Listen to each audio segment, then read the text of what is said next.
Moin, Ladies and Gentlemen. Ich darf euch wieder recht herzlich zu einem relativ umfangreichen Airsoft-Video begrüßen. Und ihr seht es auf dem Tisch, natürlich, wir schauen uns heute zusammen die brandneue Umarex bzw. VFC HKM 110A1 SAEG an.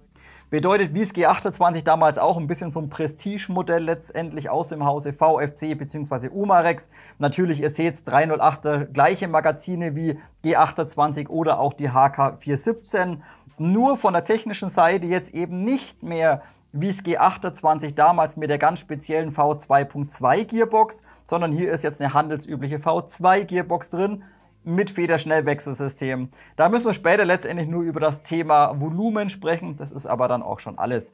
Ansonsten seht ihr natürlich Aufbau vom Receiver nahezu identisch, gut ohne Forward Assist und natürlich in Kombination von einem sehr, sehr modernen Vorderschaft mit M-Lock-System. Bedeutet gerade, was das Gewicht angeht im Vergleich zum G28 oder auch zu den langen HK417-Versionen deutlich leichter, die M110.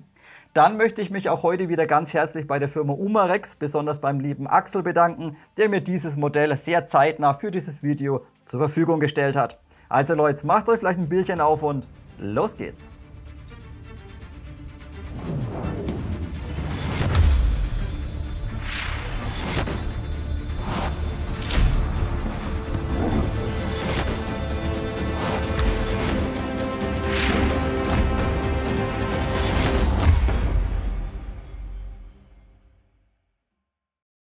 Lasst uns loslegen mit dem Lieferumfang und da habt ihr auch wieder seitens Umarex so eine kleine Gebrauchsanweisung dabei in mehreren Sprachen. Diese auch sehr gut, muss ich sagen, bedeutet, es wird wirklich alles drin erklärt, auch mit Bildchen, wie legt ihr den Akku ein, wie ladet ihr das Magazin, wie nehmt ihr die Kugeln zum Beispiel raus aus dem Magazin, wenn ihr fertig seid, Hop-Up einstellen, Feuerwahlhebel, also alles Relevante kurz drin erklärt, tipptopp.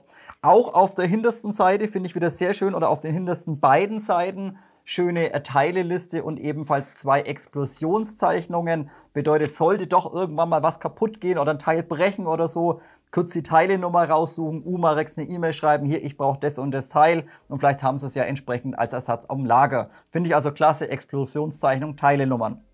So, dann auch wieder das handelsübliche Sicherheitsgedöns. Wer neu im Airsoft ist, ja, mal durchlesen. Ich meine, dass da mit dem Ding nicht irgendwo in der Öffentlichkeit rumrennt, sollte jedem klar sein. Wem das nicht klar ist, gut, der hat wahrscheinlich ganz andere Probleme. Aber wie gesagt, Sicherheitssachen gern mal durchblättern, wer eben neu im Airsoft ist.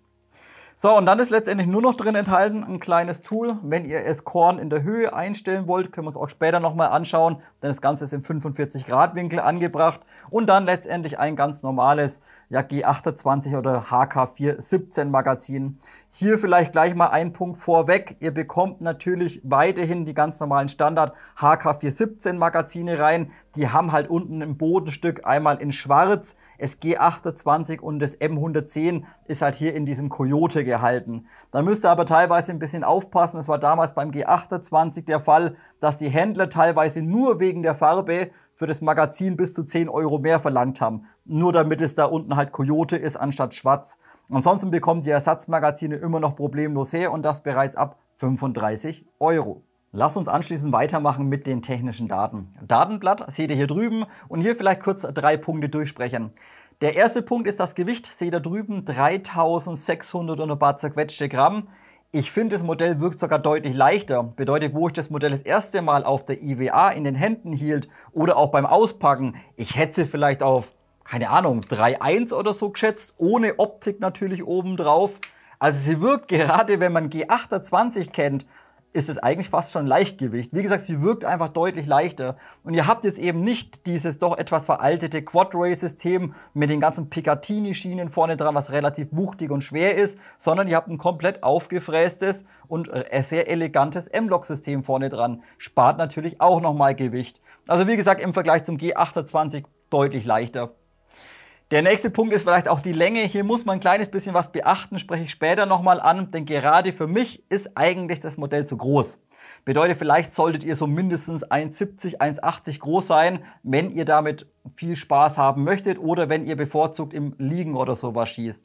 Denn im Stehen könnte es gerade mit dem Schaft ein paar Probleme geben. Wie gesagt, sprechen wir später drüber. So, der nächste Punkt ist, drüben seht ihr auch, ja, es ist ein MOSFET vorhanden, das war es aber auch schon. Bedeutet hier leider keine modernen elektronischen Features drin, wie ein EFCS-System mit Zyklenüberwachung oder sowas, Akkuüberwachung, Mikrotaster oder Lichtschranken, absolut nicht. Ihr habt also letztendlich eine ganz alte Switch-Assembly drin mit einem kleinen MOSFET und das war's dann. Finde ich ein kleines bisschen schade, gerade in der heutigen Zeit und für den Preis hätte ich mir ein kleines bisschen mehr erwartet. Da zum Beispiel ein kleiner Punkt, da hat's Arcturus, hat es cool gemacht, bei der 416A5 von HK haben sie hinten in die Buffer-Tube nochmal so eine kleine Platine rein mit einer Akkuüberwachung. Einfach so ein kleiner Mikrochip drauf, der einfach die Zellen überprüft hat und wenn der Akku leer geworden ist, hat das Ding gewarnt. Super Sache. Hier hat man eine riesengroße Buffer-Tube, da bringe ich keine Ahnung, eine Bockwurst rein. Da wäre locker noch Platz gewesen für so eine kleine Platine. Also da hat VFC bei der Elektronik leider wieder ein kleines bisschen gespart, muss ich sagen. Gleichzeitig werde ich diesen Punkt EFCS heute aber nicht ganz so kritisch ansprechen wie üblich, denn das ist kein Modell, wo ihr schnell triggern müsst oder ihr spielt das Modell nicht wie eine Kurzwaffe oder sowas. Das ist ein Modell, da pirscht ihr euch irgendwo an, da flackt euch irgendwo hin oder sneakt rum und gebt präzise einzelne langsame Schüsse ab.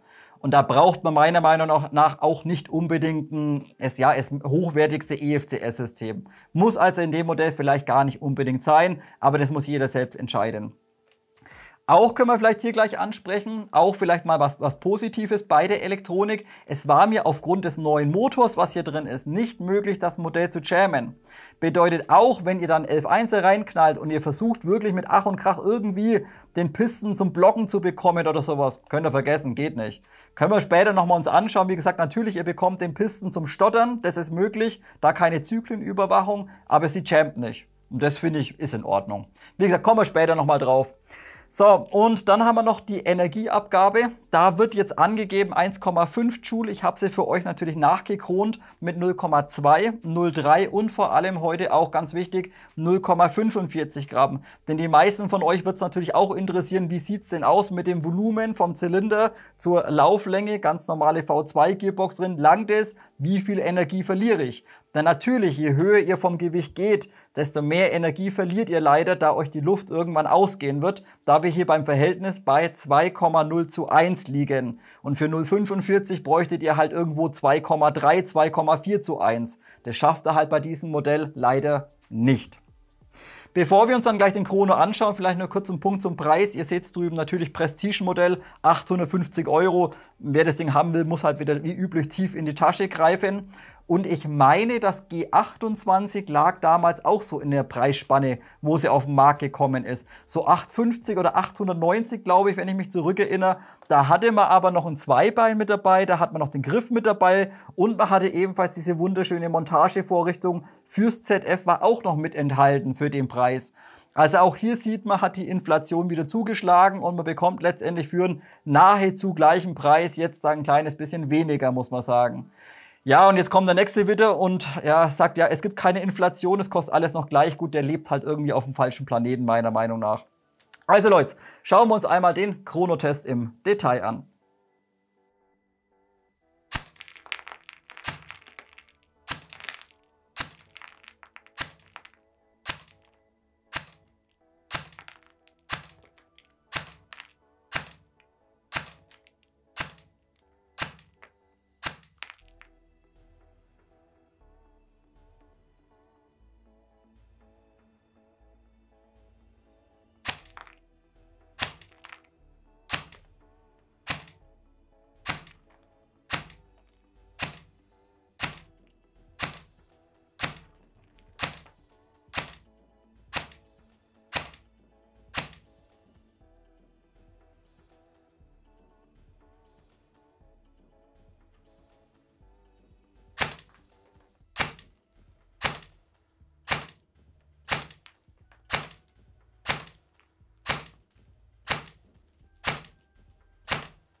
Somit haken wir den Chronotest ab und jetzt lasst uns noch mal kurz über Thema Energieabgabe und vor allem Hop-Up sprechen.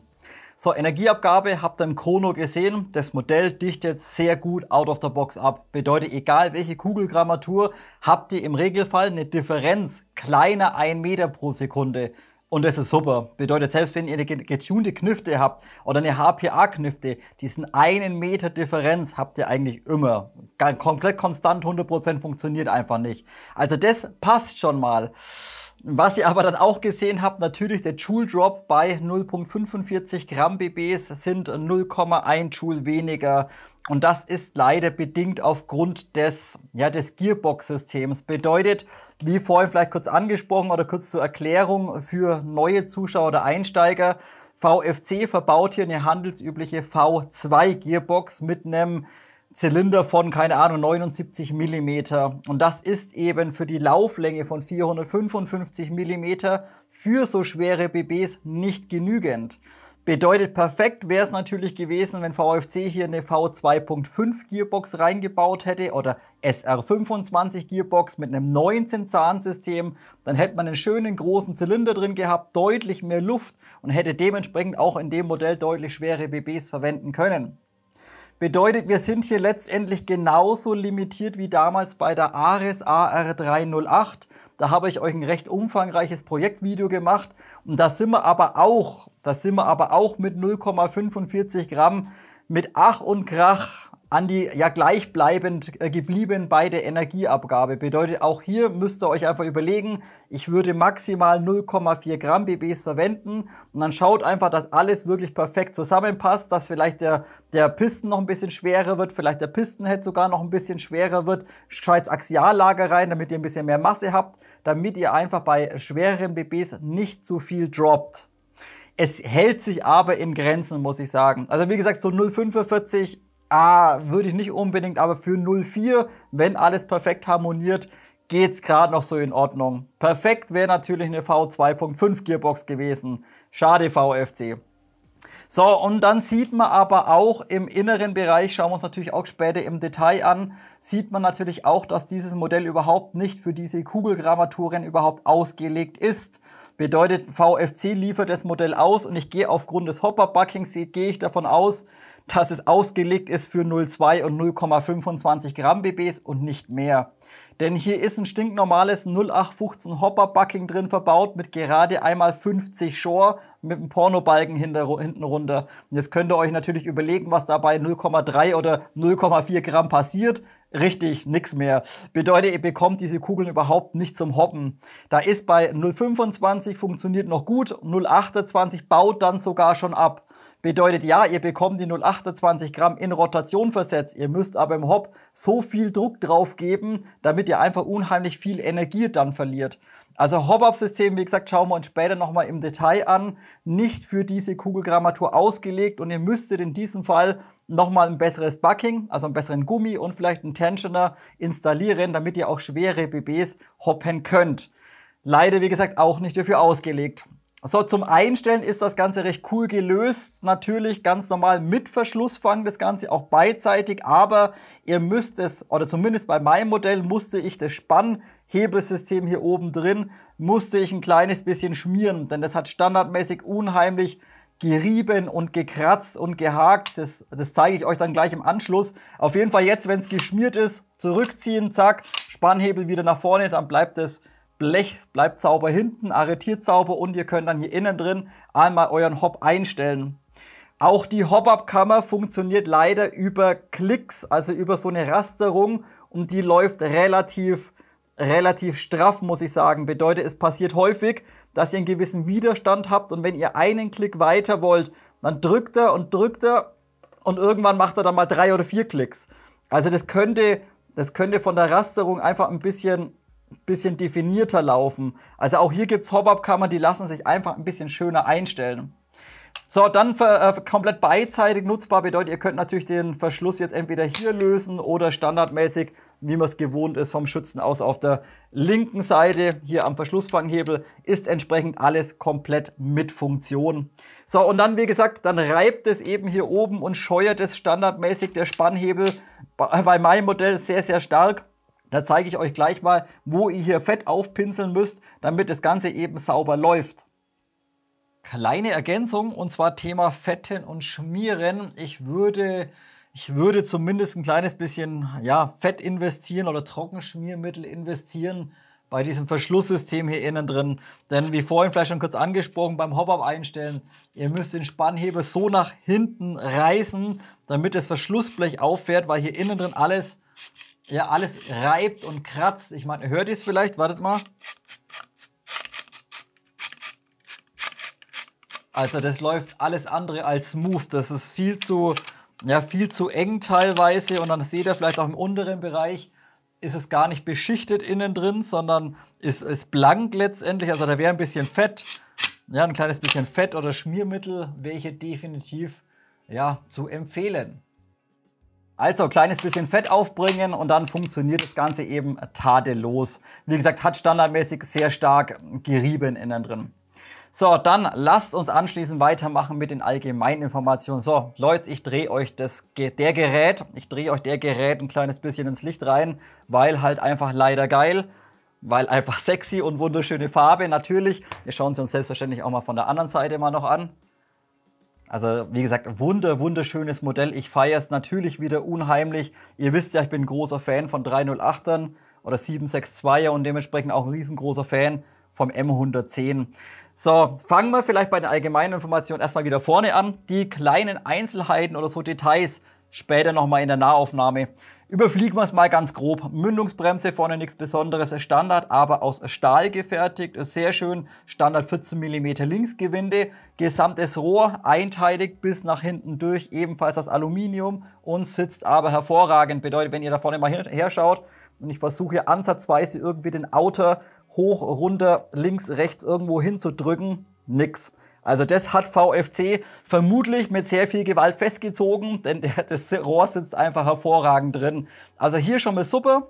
Dann haben wir eben jetzt diesen sehr modernen Vorderschaft mit dem M-Lok-System. Ist natürlich im Vergleich zu einer AR15 oder auch zu SR25 Modellen deutlich, wie soll ich sagen, deutlich wulstiger oder deutlich fetter. Natürlich aufgrund der Baugröße. Schaut euch das mal an. Also ihr habt nicht diesen schlanken Griff, sondern ihr habt einfach vorne ein bisschen, ja, ist einfach ein bisschen fetter und ein kleines bisschen massiver. Kennt ihr eben auch von der 417 oder auch vom G28. Hier aber natürlich aufgrund des M-Lok-Systems ein bisschen, ja, was heißt ein bisschen, deutlich schöner vom Griff her, muss man sagen.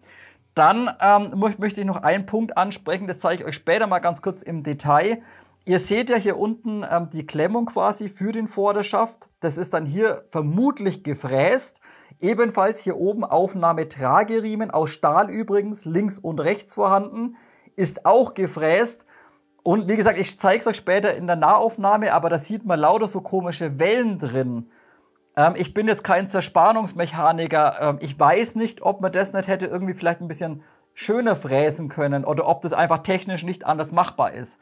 Wie gesagt, ich zeige es euch später in der Nahaufnahme und falls wir vielleicht einen Zerspannungsmechaniker haben, vielleicht mal kommentieren, ob man das nicht irgendwie hätte schöner fräsen können, weil das sieht ein kleines bisschen irgendwie, ja, sieht komisch aus. Ich meine aber, das Original ist genauso. So, dann im oberen Bereich, gut, das könnt ihr jetzt nicht sehen, vielleicht zeige ich es euch später noch mal ganz kurz, auch der Vorderschaft hat im oberen Bereich so kleine Schlitze einmal drin und da seht ihr sogar im inneren Bereich das wunderschön nachgebildete Gasgestänge oder zum Beispiel Gasabnahme und das Gasrohr ist hier also ebenfalls wie bei den anderen HK-Modellen 1:1 wunderschön von VFC nachgebildet. Auch wenn man es eben von außen so überhaupt nicht wahrnimmt und überhaupt nicht sieht, es ist einfach ein wunderschönes Detail im inneren Bereich, wo ich ein bisschen Wert drauf lege. Natürlich, bei so einem Sammlermodell definitiv. Also schönes Gassystem im inneren Bereich vorhanden. So, und dann könnt ihr eben M-Lok, wenn euch das Ding zu leicht ist oder ihr eben Zubehör braucht, könnt ihr komplett M-Lok montieren. Auch hier oben nochmal im 45-Grad-Winkel vorhanden und selbstverständlich auch im unteren Bereich vollständig M-Lok. Finde ich gut, schön modern, passt. Die Klemmung ist selbstverständlich ebenfalls aus Stahl gefertigt, nur die Barrel Nut innen drin ist nicht aus Stahl, sondern aus Aluminium. So, kommen wir zum Receiver. Der Receiver ist ähnlich wie beim G28, wie auch bei der 417, aber ihr habt beim M110 keinen Forward Assist und auch auf der gegenüberliegenden Seite die Abdeckung für den Verschlussfang ist ebenfalls nicht vorhanden. Zeige ich euch dann gleich. Ihr seht aber, oder ich zeige es euch vielleicht auch später nochmal im Detail, ihr seht aber sogar die, ja irgendwie in der Gussform noch den Ansatz vom Forward Assist. Also ich bin mir nicht ganz sicher, ob nicht irgendwie einfach VFC die G28 Gussform irgendwie bearbeitet hat, damit es jetzt eine M110 ist. Denn wie gesagt, man sieht so ganz leicht, sieht man doch so einen Abdruck, wo früher mal der Forward Assist war. Wie gesagt, könnte schon sein. Ansonsten ist eben der Receiver 1:1 identisch, nur hier fehlt eben, nur hier seht ihr jetzt eben Verschlussfang auf der Seite ist eben nicht hier oben diese Abdeckung drüber. Aber auch dies ist angedeutet, bedeutet auch hier sieht man so diesen leichten Abdruck, dass da eigentlich mal so eine Abdeckung vorhanden gewesen ist oder sowas. Ob das beim Original auch der Fall ist, weiß ich nicht. So, aber was natürlich ganz besonders geil ist beim M110, das Ding ist vollständig beidseitig nutzbar. Das war ja beim G28, war der Feuerwahlhebel vom Schützen aus auf der rechten Seite, war damals nur ein Fake.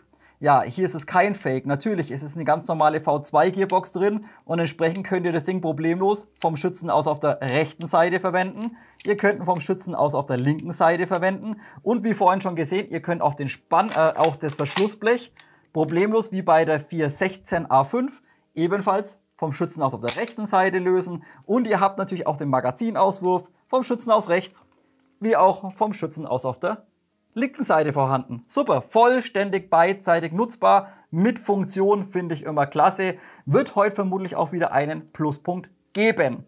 Wie gesagt, das fand ich damals beim G28, war das schon ein bisschen ein Witz, einen Feuerwahlhebel dran zu machen, der keine Funktion hat. Und das bei dem Preis damals. Also hier klasse umgesetzt, muss man sagen. Magazine sind dann Standard. Wie gesagt, wenn ihr schon 417 Magazine zu Hause habt oder G28 Magazine, ganz normal reinstopfen, 1:1 exakt identisch, sind auch sehr schön, schauen wir uns später nochmal im Detail an. Dann habt ihr hier unten wieder diesen sehr großen und erweiterten Abzugsbügel letztendlich dran. Den Winterabzug bedeutet, ihr könnt auch mit 2 Fingern reinlangen oder ihr könnt irgendwie mit einer Bockwurst triggern, ist egal, funktioniert alles. Der, wie gesagt, dann natürlich hier beidseitig nutzbar, gerade schon gesehen, und eben der etwas neuere Griff von HK, nicht mit dieser kleinen, ja, mit diesem kleinen Steg daraus. Den kennen wir aber bereits auch bei den ganzen 416 Modellen letztendlich. So Leute, jetzt da hinten geht's gleich weiter, da müssen wir ein kleines bisschen mehr durchsprechen. Vielleicht noch kurz zur Visierung, klären wir schnell ab. Natürlich, ihr habt wie beim Original auch die offene Visierung, also eure Flip-Ups im 45-Grad-Winkel im Lieferumfang enthalten. Bedeutet, ja, ihr könnt das Ding aufklappen und könnt die Visierung so nutzen. Aber auch das funktioniert bei einer Airsoft-Waffe natürlich nur auf vielleicht 20 Meter, wenn ihr Glück habt, 25 Meter oder 30, je nachdem, wann euer Hop-Up anfängt zu greifen oder der Magnus-Effekt. Wenn ihr natürlich die Knifte dreht, zieht die Kugel in 45-Grad-Winkel in eine andere Richtung. Also hier rüber zu schießen auf, sage ich mal, 50 Meter ist bei einer Airsoft nicht möglich. Dementsprechend nur für sehr, sehr kurze Distanzen. Und dafür ist die Energie eigentlich bei so einer Waffe nicht wirklich ausgelegt. Also eher als Deko betrachten. Aber schön, dass es dabei ist, definitiv. So, jetzt eben der hintere Bereich. Da habt ihr zunächst mal noch Aufnahmetrageriemen QD. Vom Schützen aus links wie auch rechts und das Ganze aus Stahl gefertigt. Ebenfalls die gesamte Castle-Nut hinten auch aus Stahl und die Buffer-Tube ganz normal aus Aluminium, ebenfalls in diesem Perlgold. So, der Schaft lässt sich natürlich ausziehen, selbstverständlich, wenn euch das Ding zu klein ist oder ihr 2,80 Meter groß seid, dann könnt ihr das so ausziehen, wartet mal. Sieht bestimmt ganz witzig aus. Wie gesagt, natürlich, wenn ihr groß gewachsen seid, funktioniert wunderbar, aber hier möchte ich noch eben einen Punkt ansprechen, der mich ein bisschen stört. So, ihr wisst, ich bin nicht der Größte, natürlich. Jetzt der Schaft an sich ist geil, auch vom Akkuplatz her, vom Akku einlegen, schauen wir uns gleich an. Super, die Haptik ist super, aber mich persönlich stören hier hinten diese Aufnahme für den Sling. Einmal links und einmal rechts, seht ihr das? Denn ich muss mit der Wange einfach sehr weit vor, beziehungsweise ich muss die Knifte relativ weit hinterziehen, damit ich hier nicht mit den Dingen aufliege. Kommt vielleicht ein bisschen drauf an, welche Visierung ihr verwendet, welche Höhe ihr habt. Aber wenn ich jetzt das Ding ganz normal, wenn man einen Anschlag reinnehmen würde und ganz normal anlege, dann merkt ihr das, oder ja, wie soll ich sagen, ich muss sehr weit vor. Sonst, wenn ich es ganz normal in Anschlag reinnehme, dann drücke ich genau hier hinten drücke ich mir genau hier die Dinger drauf. Und das könnte gerade, wenn man noch einen Helm auf hat oder Mickey Maus trägt mit Funk, könnte das ein bisschen unangenehm sein. Wie gesagt, könnte an der Körpergröße liegen, keine Ahnung. Wenn ihr dann mal im Schießen oder aufgelegt schießt, dann ist es wurscht. Nur eben, wenn ihr sie direkt in den Anschlag reinnehmt, kann das etwas störend sein, für mich zumindest. So Leute, und jetzt denkt ihr euch, gut, jetzt machen wir doch mal weiter mit dem Thema Federschnellwechselsystem. Ja, würde ich euch jetzt sehr gern zeigen. Ich würde jetzt gern sagen, gut, ihr macht hier hinten einfach die Castle-Nut auf, schraubt die Buffer-Tube weg, kommt da innen drin ran, macht die Feder raus. Ja, nee, VFC hat die gesamte Buffer-Tube wie auch die gesamte Castle-Nut hinten mit hochfester Schraubensicherung reingeklebt.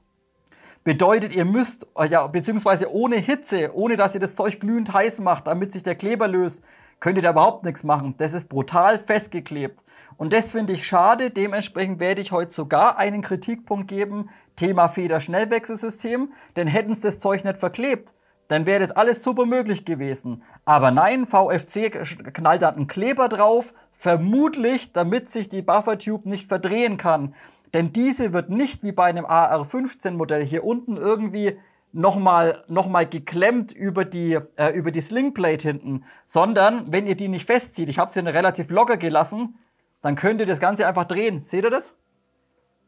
Und das ist genauso beim Festziehen. Wenn ihr dann die Castle-Nut festzieht, dann dreht es immer die Endplate mit. Bedeutet, es ist ein kleines bisschen fummelig, das Ganze wieder festzuziehen bzw. auszurichten. Und vermutlich hält euch VFC einfach zu doof, dass ihr das nicht hinbekommt und entsprechend kleben sie es einfach fest, so dass es halt passt.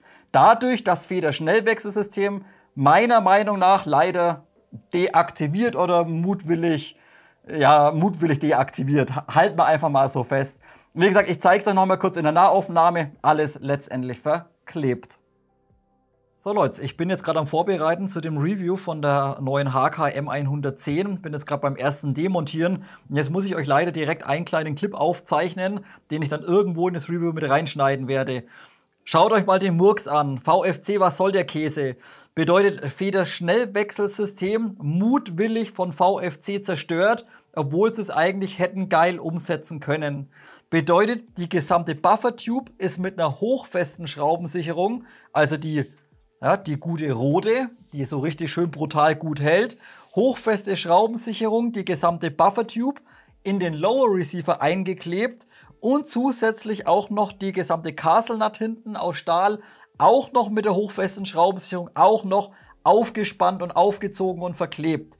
Bedeutet, ihr müsst das Ding glühend heiß machen, damit ihr ansatzweise diese Schraubensicherung wieder gelöst bekommt, damit ihr ansatzweise irgendwas hier aufschrauben könnt, um an das Federschnellwechselsystem oder allgemein an eine Wartung oder sowas rankommen zu können. Was soll das? Sowas macht kein anderer Hersteller, verstehe ich nicht. Wird heute vermutlich im Review auch einen Kritikpunkt geben. Hochfeste Schraubensicherung, hinten komplett, ja, letztendlich Federschnellwechselsystem zunichte gemacht. Also hier ein kleines bisschen schade, standardmäßig alles verklebt. Habt ihr dann den Kleber einmalig gelöst, erst dann ist es euch eben möglich, das Federschnellwechselsystem zu nutzen.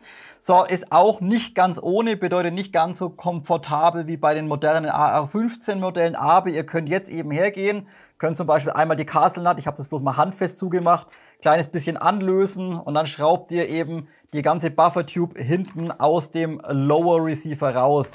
Halt ein bisschen aufpassen, dass das Gewinde nicht kaputt macht, sollte jedem klar sein. So, und dann werdet ihr aber feststellen, wenn ihr, Moment, das ist nämlich langes Gewinde.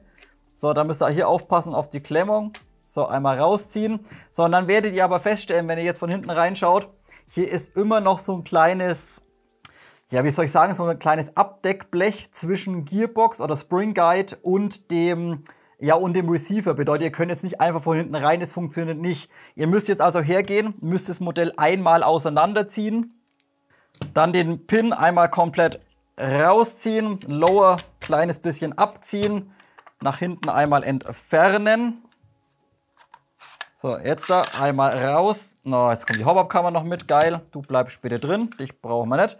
So, dann habt ihr eben hier hinten drauf, hier hinten noch so ein kleines Abdeckblech. Bedeutet, wenn ihr jetzt von hinten mit dem Schraubendreher hergeht, mit dem Kreuz und löst einmal die Schraube direkt hinten im Spring Guide drin, dann könnt ihr dieses Abdeckblech oder Spannblech oder keine Ahnung, wie ich das nennen soll, könnt ihr eben nach oben rausziehen.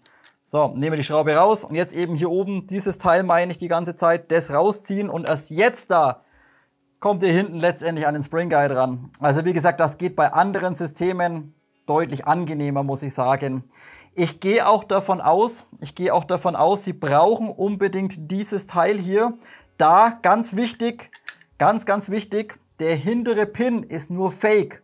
Also hier nicht irgendwie drauf rumprügeln. Bedeutet, die Gearbox wird in dem Modell letztendlich nur über diesen kleinen Pin gehalten und über den Pistolengriff und nicht zusätzlich über den hinteren Pin. Und deswegen gehe ich davon aus, dass sie hier hinten einfach nochmal so ein Teil damit reingeschraubt haben, damit einfach die Gearbox vom Alignment und vom Sitz her einfach noch ein bisschen besser ausgerichtet wird. Da eben der hintere Pin fehlt. Wie gesagt, geht auch schöner, aber normalerweise so eine DMR, die baut man sich einmal auf und dann ist gut normalerweise. Lass uns anschließend weitermachen mit dem Thema Akku einlegen und vor allem auch Platz für den Akku, denn hier war ich sehr positiv überrascht. So, über den Schaft haben wir gerade eben schon gesprochen. Wie gesagt, mich stören letztendlich nur hier hinten diese Sling-Aufnahmen oder für den Trageriemen. Aber zum Akku einlegen und auch für den Platz ist der Schaft wirklich mega. So, Akku einlegen, habt ihr hier hinten drauf letztendlich nur so einen kleinen Hebel, den drückt ihr nach hinten und gleichzeitig rotiert ihr einfach die Schaftkappe. So, die nehmt ihr einmal weg, Schaftkappe entfernt, ist hinten übrigens richtig schön gummiert einmal. So, und jetzt schaut euch mal den Schaft an. Ihr habt nicht nur die fette, massive Buffer-Tube einmal innen drin, wo ihr irgendwie ein Wohnmobil parken könnt, sondern ihr habt zeitlich immer noch ausreichend große Taschen, wie man es von diesen ganzen Standard Sopmod oder Sopmod-Schäften einmal kennt. Bedeutet, ihr bekommt in die seitlichen Taschen sogar jeweils eine große Akkuzelle mit bis zu 2150 mAh bekommt ihr da reingezömpelt. Und das finde ich einfach klasse. Bedeutet, es ist eine DMR, ihr schießt da eh nicht so viel und dann langt euch ein 2000er Akku. Oh Gott, der langt wahrscheinlich das ganze Wochenende aus. Also das finde ich geil. So, zum Akku einlegen natürlich nehmt ihr ein bisschen einen kleineren 11.1er. Also auch ein Triple Stick natürlich, aber ein bisschen kleiner. Ihr könnt auch einen Single Stick nehmen. Steckt er halt dann nur in die Buffer Tube rein, funktioniert auch. Wenn ihr kleinere verwendet, tut ihr euch ein kleines bisschen leichter natürlich den Stecker unterzubekommen. Keine Frage. Wenn ihr halt so einen ganz großen nehmt mit 2150 oder auch die Hobby King, die Turnigy von Hobby King mit 2000 mAh, die passen ebenfalls problemlos rein und sind sogar noch ein kleines bisschen kleiner von den Zellen wie der große AMAX mit 2150. So, ich habe nur ein kleines Fummelproblem, denn ich brauche natürlich leider einen kleinen Adapter, denn VFC setzt hier hinten immer noch auf einen Mini-Time-Stecker. Also was das im Jahre 2023 soll, keine Ahnung. Vielleicht umlöten und direkt gleich einen DIN oder halt einen T-Stecker dran löten. Je nachdem, was ihr braucht. Also Mini-Tamiya würde ich heutzutage nicht mehr verwenden. So, also ich muss mal gucken, ob ich das vor der Kamera auch fertig bekomme. Wir nehmen mal den Akku her. Dann zömpeln wir uns die mittlere Zelle. So, welche ist die mittlere? Das ist einmal die hier. Die stecken wir uns in die Mitte rein. Die anderen beiden, eine links, eine rechts. Kabel ein bisschen auf die Seite. So, dann müssen wir hier das eine Kabel nach oben drüber legen. So, dann ist der ganze Akku schon mal drin. So, und jetzt wird es, wie gesagt, ein bisschen tricky wegen dem Adapterstück. Also stecken wir erstmal das da ein. Dann müssen wir mal gucken. Das ist auch immer so ein Gefummel, dass das Zeug da gescheit reinpasst. So, dann müssen wir unseren DIN-Stecker anstecken. Und dann müssen wir gucken, dass wir das ganze Zeug hier einmal in die Buffer-Tube mit reinstopfen. So, und halt, da ist das Ding noch. Die Sicherung ist noch ein bisschen im Weg. So, Sicherung nach hinten. Jawohl. Ah, ich sehe halt gar nichts. Aber wartet mal. So, jetzt da. Wie gesagt, mit dem Adapter ist es ein kleines bisschen fummelig, denn ich musste natürlich den kompletten Adapter und den DIN-Stecker, diese ganze Stecker musste ich jetzt in die Buffer-Tube neben die Zelle reinschieben. Und da habt ihr natürlich auch noch diese Sicherung mit dabei.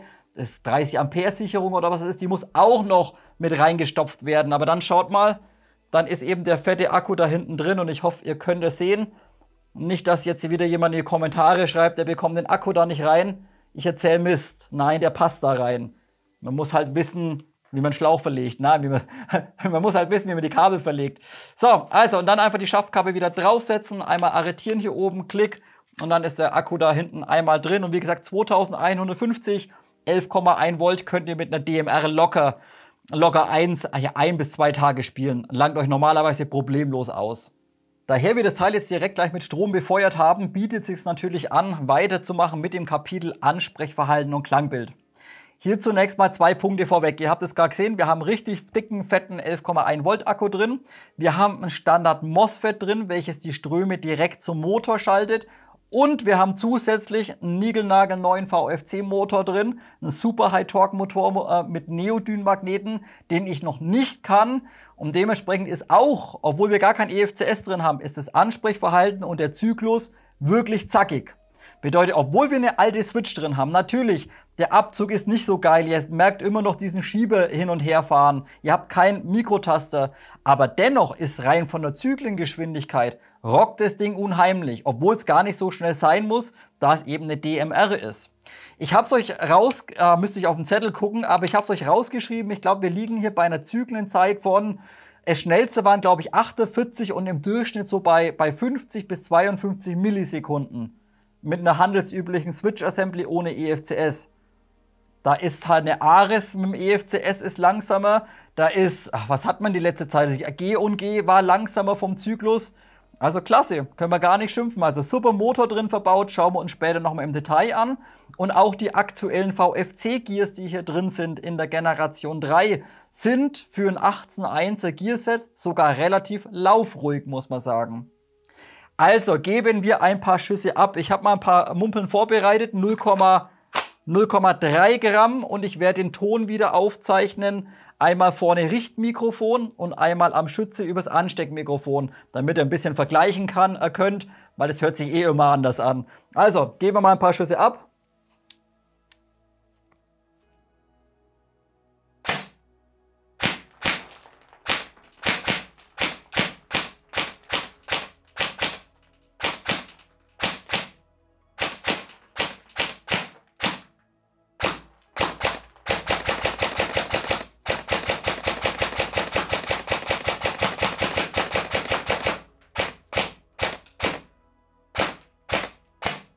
So, und leer.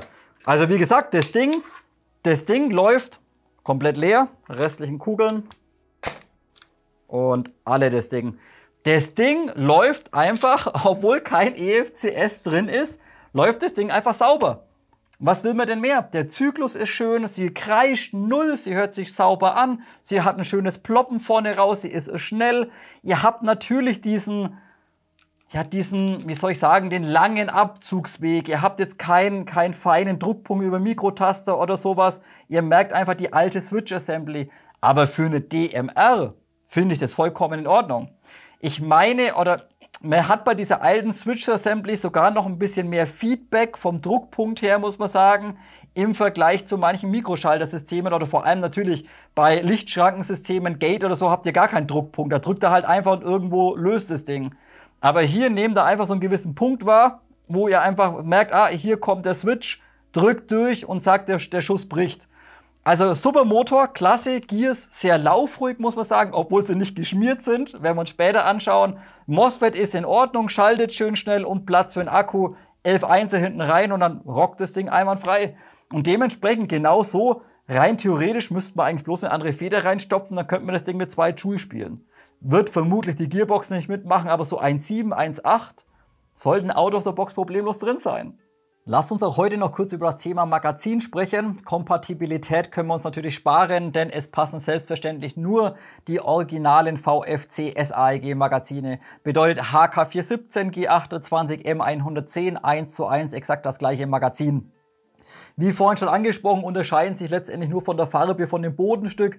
G28 und M110 gibt es eben in diesen Coyote und die normalen mit schwarzem Magazinboden von der 417 bekommt er meistens ein paar Euro günstiger. Dann ist halt der Boden in schwarz, sollte niemanden interessieren. Wie gesagt, kann man sich meistens ein paar Euro sparen. Habe ich bei uns in Deutschland auch lieferbar gefunden, ab 34 Euro und ein paar zerquetschte, also ungefähr 35 Euro. Und das ist an sich auch schon teuer, aber noch in Ordnung, denn es sind weiterhin eine der schönsten nachgebildeten Magazine, muss ich sagen. Bedeutet, ihr könnt es vielleicht ein bisschen erkennen, Ihr habt so einen leicht transparent rauchigen Acrylkunststoff und im inneren Bereich nicht einfach nur ein Aufkleber drin, sondern diese Dummy Rounds oder diese Fake-Patronen innen drin. Und die sind halt wirklich im 3D vorhanden, also als Bauteil vorhanden und nicht einfach nur 2D eben über einen Aufkleber gelöst. Wunderschön nachgebildet, hervorragend. Auch unten an der Follower, die Magazinfeder schön nachgebildet. Sieht schon sehr echt aus. Da freuen sich die Behörden meistens nicht ganz so drüber, wenn sie sowas sehen. Aber gut, wenn man genau hinsieht, sieht man schon, dass es halt Fake ist. Aber wie gesagt, klasse Magazin, sieht super aus. Insgesamt Kapazität sind 100 Schuss und ihr bekommt das Magazin ab 34 € und ein paar zerquetschte in Deutschland, aber dann mit dem schwarzen Magazinboden von der HK417. Meistens, wie vorhin schon angesprochen, wenn ihr dann G28 oder halt M110 Magazin haben wollt, mit dem Coyote-Boden, verlangen die Händler meistens ein paar Euro mehr, was ich absolut schwachsinnig finde. Aber gut, ihr könnt, wie gesagt, auch die schwarze Version problemlos verwenden. Einen weiteren Punkt gibt es ein bisschen zu beachten. Es war leider immer ein Problem bei den Magazinen. Ihr seht hier hinten geht der Acrylkunststoff links und rechts relativ hoch. Habt ihr zwei so Stege hoch. Und wenn es blöd läuft und euch fällt das Magazin aufs Eck drauf, irgendwie auf Beton oder auf den Stein, könnt ihr eigentlich zu 100% sicher gehen, dass euch die ganze Ecke da oben einmal wegbricht. Ist leider sehr häufig schon passiert. Das Magazin funktioniert aber auch mit einer weggebrochenen Kante immer noch problemlos. Also das ist letztendlich nur eine Designentscheidung da hinten. Rein von der Funktion hat nichts damit zu tun. So, dann vielleicht noch ein kleiner Punkt von der Pouch. Was braucht ihr für Pouches am Plattenträger oder am Rig dran? Ihr braucht auf jeden Fall SR25 oder halt 308er Pouches. Sollte jedem klar sein. Aber gerade für Einsteiger keine AR15 oder halt M16 Pouches 556, sondern große Taschen oder breite Taschen für 308 762. Zum Beispiel eben SR25 oder auch M14. Im besten Fall nehmt ihr auch irgendwie so Taco-mäßig welche mit so Zugbändern aus Gummi, dass ihr die Breite von der Pouch ein bisschen über Zugbänder einstellen könnt. Und dann passen die Magazine problemlos einmal rein. Wie gesagt, auf jeden Fall große Pouches verwenden, nicht irgendwelche 556er kaufen. Da passt das natürlich nicht rein. Lasst uns nun weitermachen mit den Nahaufnahmen, Verarbeitungsqualität oder das ein oder andere Detail einfach noch ein kleines bisschen durchsprechen oder anschauen. So, Mündungsbremse vorhin schon angesprochen, nichts Besonderes, ist komplett aus Stahl gefertigt, ist schon mal in Ordnung. Nur nicht wundern, wollt ihr hier eine andere Mündungsbremse installieren oder einen Tracer oder Schalldämpfer, Attrappe.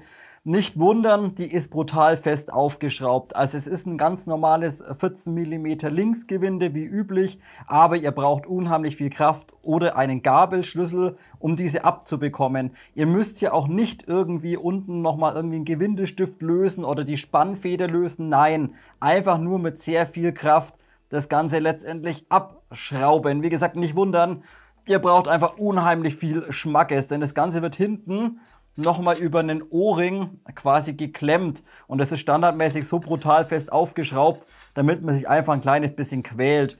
Und eben für Anfänger oder für Einsteiger, es ist ein Linksgewinde. Ihr dreht das Ganze genau andersrum auf oder ab, wie letztendlich in Deutschland ein Standardgewinde. So, langt erstmal, ist ja in Ordnung, können wir später noch ausrichten. So, das Rohr habe ich euch vorhin schon kurz angesprochen, sitzt erstaunlicherweise hervorragend drin, obwohl eigentlich die Gasabnahme im inneren Bereich hier nichts irgendwie nochmal führt oder zentriert oder hält. Aber trotzdem, wenn ihr da mal herschaut, das nenne ich mal anständig. Es wird auch im hinteren Bereich sehr, sehr dickwandig. Sowas kenne ich normalerweise nur von E- und C-Kniften, hat VFC hier auch sehr geil umgesetzt, schön massives, dickes Rohr oder Outer letztendlich und dementsprechend absolut kein Spiel, kein Schwingen, kein Wackeln auf dem Ding vorhanden. So muss das sein letztendlich. Tipptopp. So, und wenn wir jetzt gerade schon in der Aufnahme sind, können wir halt gleich das Korn vorne ansprechen. Flip up das Ganze. Wirkt ein kleines bisschen günstig produziert, muss ich sagen. Auch leider keine Markings drauf. Und ist letztendlich ein ganz normales, sehr günstiges Gusskorn, also aus Zinkguss und nur lackiert. Das seht ihr auch hier innen drin vielleicht an dem Radius, wenn ihr das Ganze einmal aufklappen solltet, wenn das unbedingt braucht, dann werdet ihr umgehend den Lack ein kleines bisschen runterscheuern. Und wie gesagt, es sieht auch von der Oberfläche durch den Lack, es wirkt einfach sehr günstig und sieht nicht ganz so geil aus. Also da hätten sie vielleicht ein bisschen mehr Wert auf Qualität legen können. Daher mir das Ding vermutlich ähnlich braucht, dass im 45 Grad Winkel dran sitzt, werde ich es aber heute nicht weiter kritisch erwähnen. Und bevor wir uns gleich das sehr schön nachgebildete Gassystem im inneren Bereich des Vorderschaftes anschauen, lasst uns kurz über den Vorderschaft nochmal im Detail sprechen. Sehr, sehr gute Qualität, sehr schön umgesetzt, muss ich sagen. Natürlich komplett aufgefräst, M-Lock-Positionen, sehr leicht das Ganze, aber auch nicht zu dünnwandig, dass er jetzt irgendwie, wie soll ich sagen, dass er lapprig wirkt oder sowas. Natürlich, er ist im Vergleich zu AR15 Vorderschäften, M-Lock, natürlich auch hier deutlich massiver, deutlich wuchtiger, dementsprechend auch nicht ganz so schlank vom Griff her, vorhin schon alles angesprochen, aber dennoch passt er natürlich einfach zu diesem 308 bzw. zu diesem großen Receiver. Also sehr, sehr gut umgesetzt. So, und jetzt habe ich euch eben vorhin gesagt, es gibt hier ein paar Positionen, da bin ich vielleicht ein bisschen auf eure Hilfe angewiesen. Da bin ich mir auch nicht sicher, ob das Original auch so hat oder ob das besser geht oder ob das so sein muss. So, ihr seht, das Ganze ist letztendlich aus einem Aluminiumprofil gefertigt, wie die meisten Vorderschäfte auch. Und dann letztendlich die ganzen Konturen alle reingefräst. Und dadurch ergeben sich, wartet mal, ich drehe sie vielleicht noch, oder ich schiebe sie noch ein kleines bisschen weiter vor. Wenn ihr jetzt hier diese Positionen anschaut, ihr habt natürlich hier Aufnahmetrageriemen aus Stahl eingearbeitet, links und rechts und hier unten eben die Klemmung. So, und hier seht ihr eben, da kommen diese Radien raus. Und ich finde, die Übergänge sehen hier irgendwie ein bisschen komisch aus. Bedeutet, ihr habt da richtige so Rillen und Riffeln drin. Und ich meine, das kommt vom Fräsen. Ich weiß aber nicht, ob das nicht sogar ein kleines bisschen schöner gegangen wäre, denn es sieht irgendwie, ja, ich weiß nicht. Wie gesagt, ich finde, es sieht nicht ganz so geil aus, ein bisschen stümperhaft. Aber wie gesagt, ich bin kein Zerspannungsmechaniker, ich weiß nicht, ob das besser geht, hier zu fräsen oder ob das so sein muss. Wie gesagt, keine Ahnung. Aber wenn man sich zum Beispiel mal den Urgi anschaut oder den Geissli anschaut, der hat ja auch so Klemmungen, auch so Radien. Da ist das Ganze aber relativ schön rausgefräst und hat nicht diese ganzen Streifen und Striche und Flecken und Radien und Punkte. Wie gesagt, einfach mal, wenn ihr Zerspannungsmechaniker seid, vielleicht mal kurz Rücksprache geben, ob das vielleicht besser gegangen wäre oder ob das vielleicht mit einer Fräse nicht besser geht. Kann man drüber hinwegsehen und wie gesagt, ich meine auch beim Original sieht es genauso aus. Ansonsten auch schön umgesetzt, die Farbgebung natürlich ebenfalls pulverbeschichtet, nicht ganz identisch zum Receiver, bedeutet hier wirkt der Farbton ein kleines bisschen dunkler am Vorderschaft im Vergleich zum Receiver und auch ist der Farbton hier ein kleines bisschen, ja, ein bisschen glatter. Das seht ihr vielleicht, wenn wir es ein bisschen ins Licht reindrehen, seht ihr, dass der Receiver ein bisschen, ja, metallischer ist oder ein bisschen körniger ist von der Beschichtung. Der Vorderschaft ist dagegen dann eher einmal ein bisschen glatter gehalten. Und natürlich hier links, rechts schönes HK-Logo, einmal aufgelasert und sogar hier oben sehr, sehr schön klein das M-Lock-Logo ebenfalls vorhanden. Wenn wir dann den Vorderschaft einmal entfernen, finden wir, wie schon angesprochen, ein sehr schön nachgebildetes Gassystem darunter. Und das ist einfach sowas, auf sowas lege ich ein kleines bisschen Wert. Natürlich, es ist ohne Funktion, es ist letztendlich einfach nur eine Attrappe, aber schön nachgebildet, wie beim Original. Und ihr wisst ja, diese mega günstigen Qingyu-Kniften irgendwo aus China, da spart man sogar sowas weg bei einer AR15. Aber ihr wisst, bei einer HK oder allgemein, egal ob VFC, Arcturus, E&C oder whatever, ist immer das Gassystem einfach schön nachgebildet. Und das finde ich einfach ein schönes kleines Detail, auch wenn man es nicht unbedingt durch den Vorderschaft sieht, das Ganze. Haben wir also hier vorne einmal den Gasblock, ist aus Aluminiumguss gefertigt, gut, könnt ihr rumdrehen, bringt euch natürlich nichts. Oben Gestänge letztendlich oder Rohr aus Stahl letztendlich gefertigt. Nur die Barrel Nut, wie vorhin glaube ich auch schon kurz erwähnt, ist nicht aus Stahl, sondern aus Aluminium. Finde ich aber überhaupt nicht verkehrt. Die sitzt knallefest einmal dran. Ihr seht hier den schönen massiven Outer oder das Rohr, langgezogene Barrel Nut und es hält einfach bombenfest. Also ob die jetzt aus Stahl oder aus Alu ist, macht rein von der Befestigung keinen Unterschied.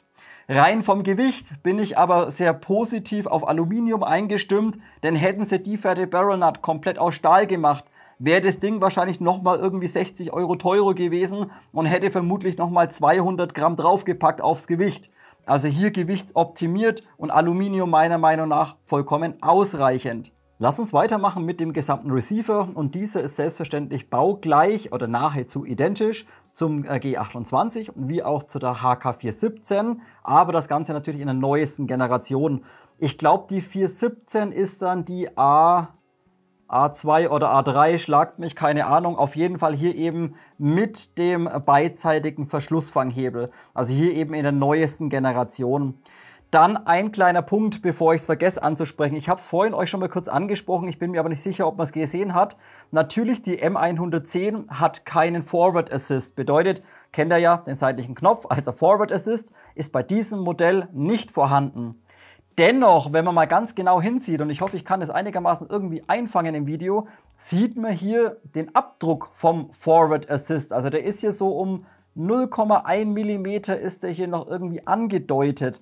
Und jetzt weiß ich auch nicht, ob das so sein muss oder ob eventuell VFC irgendwie jetzt den Upper Receiver oder die Gussform vom G28 einfach irgendwie überarbeitet hat und dann hier irgendwas reingelegt hat, dass das halt nicht mit ausgegossen wird. Denn wie gesagt, angedeutet ist das Ganze noch und ich weiß nicht, ob es beim Original auch der Fall ist. Wie gesagt, müsst ihr mal prüfen. Keine Ahnung, wirklich stören tut das Ganze aber nicht. Ansonsten ist es natürlich weiterhin einer der geilsten AR10 oder 308er Receiver auf dem Markt letztendlich. Unheimlich modern, schön gefertigt von der Qualität auch. Ihr seht, wunderschön, nahtlos, bündig alles. Und auch wie vielleicht auf der IWA gesehen, wenn ihr das Ganze auseinanderziehen wollt, Pin raus und dann müsst ihr teilweise ein bisschen gegen den Pistolengriff nach hinten klopfen, damit ihr das Ganze hier hinten aus der Arretierung rausbekommt. Sitzt also nahtlos und bündig zusammen und wackelt hier nicht irgendwie, oben drauf rum oder sowas. Also das passt von der Passgenauigkeit wirklich tipptopp. Und auch die Farbe, wie gesagt, hier auch schön in Perlgold gehalten. Hier eben ein kleines bisschen rauer, bisschen körniger von der Oberfläche wie der Vorderschaft, aber wunderbar umgesetzt. Bedienbarkeit, wie vorhin schon angesprochen, natürlich der Bolt Catch hier auf der Seite, ebenfalls der Feuerwahlhebel vom Schützen aus auf der linken Seite wie auch auf der rechten Seite. Nur hier hat man wieder den Punkt, wer jetzt das Ganze vom Schützen aus rechts nutzen möchte, hier läuft der Feuerwahlhebel ein kleines bisschen schwergängiger im Vergleich vom Schützen aus auf der linken Seite, da läuft er deutlich leichter.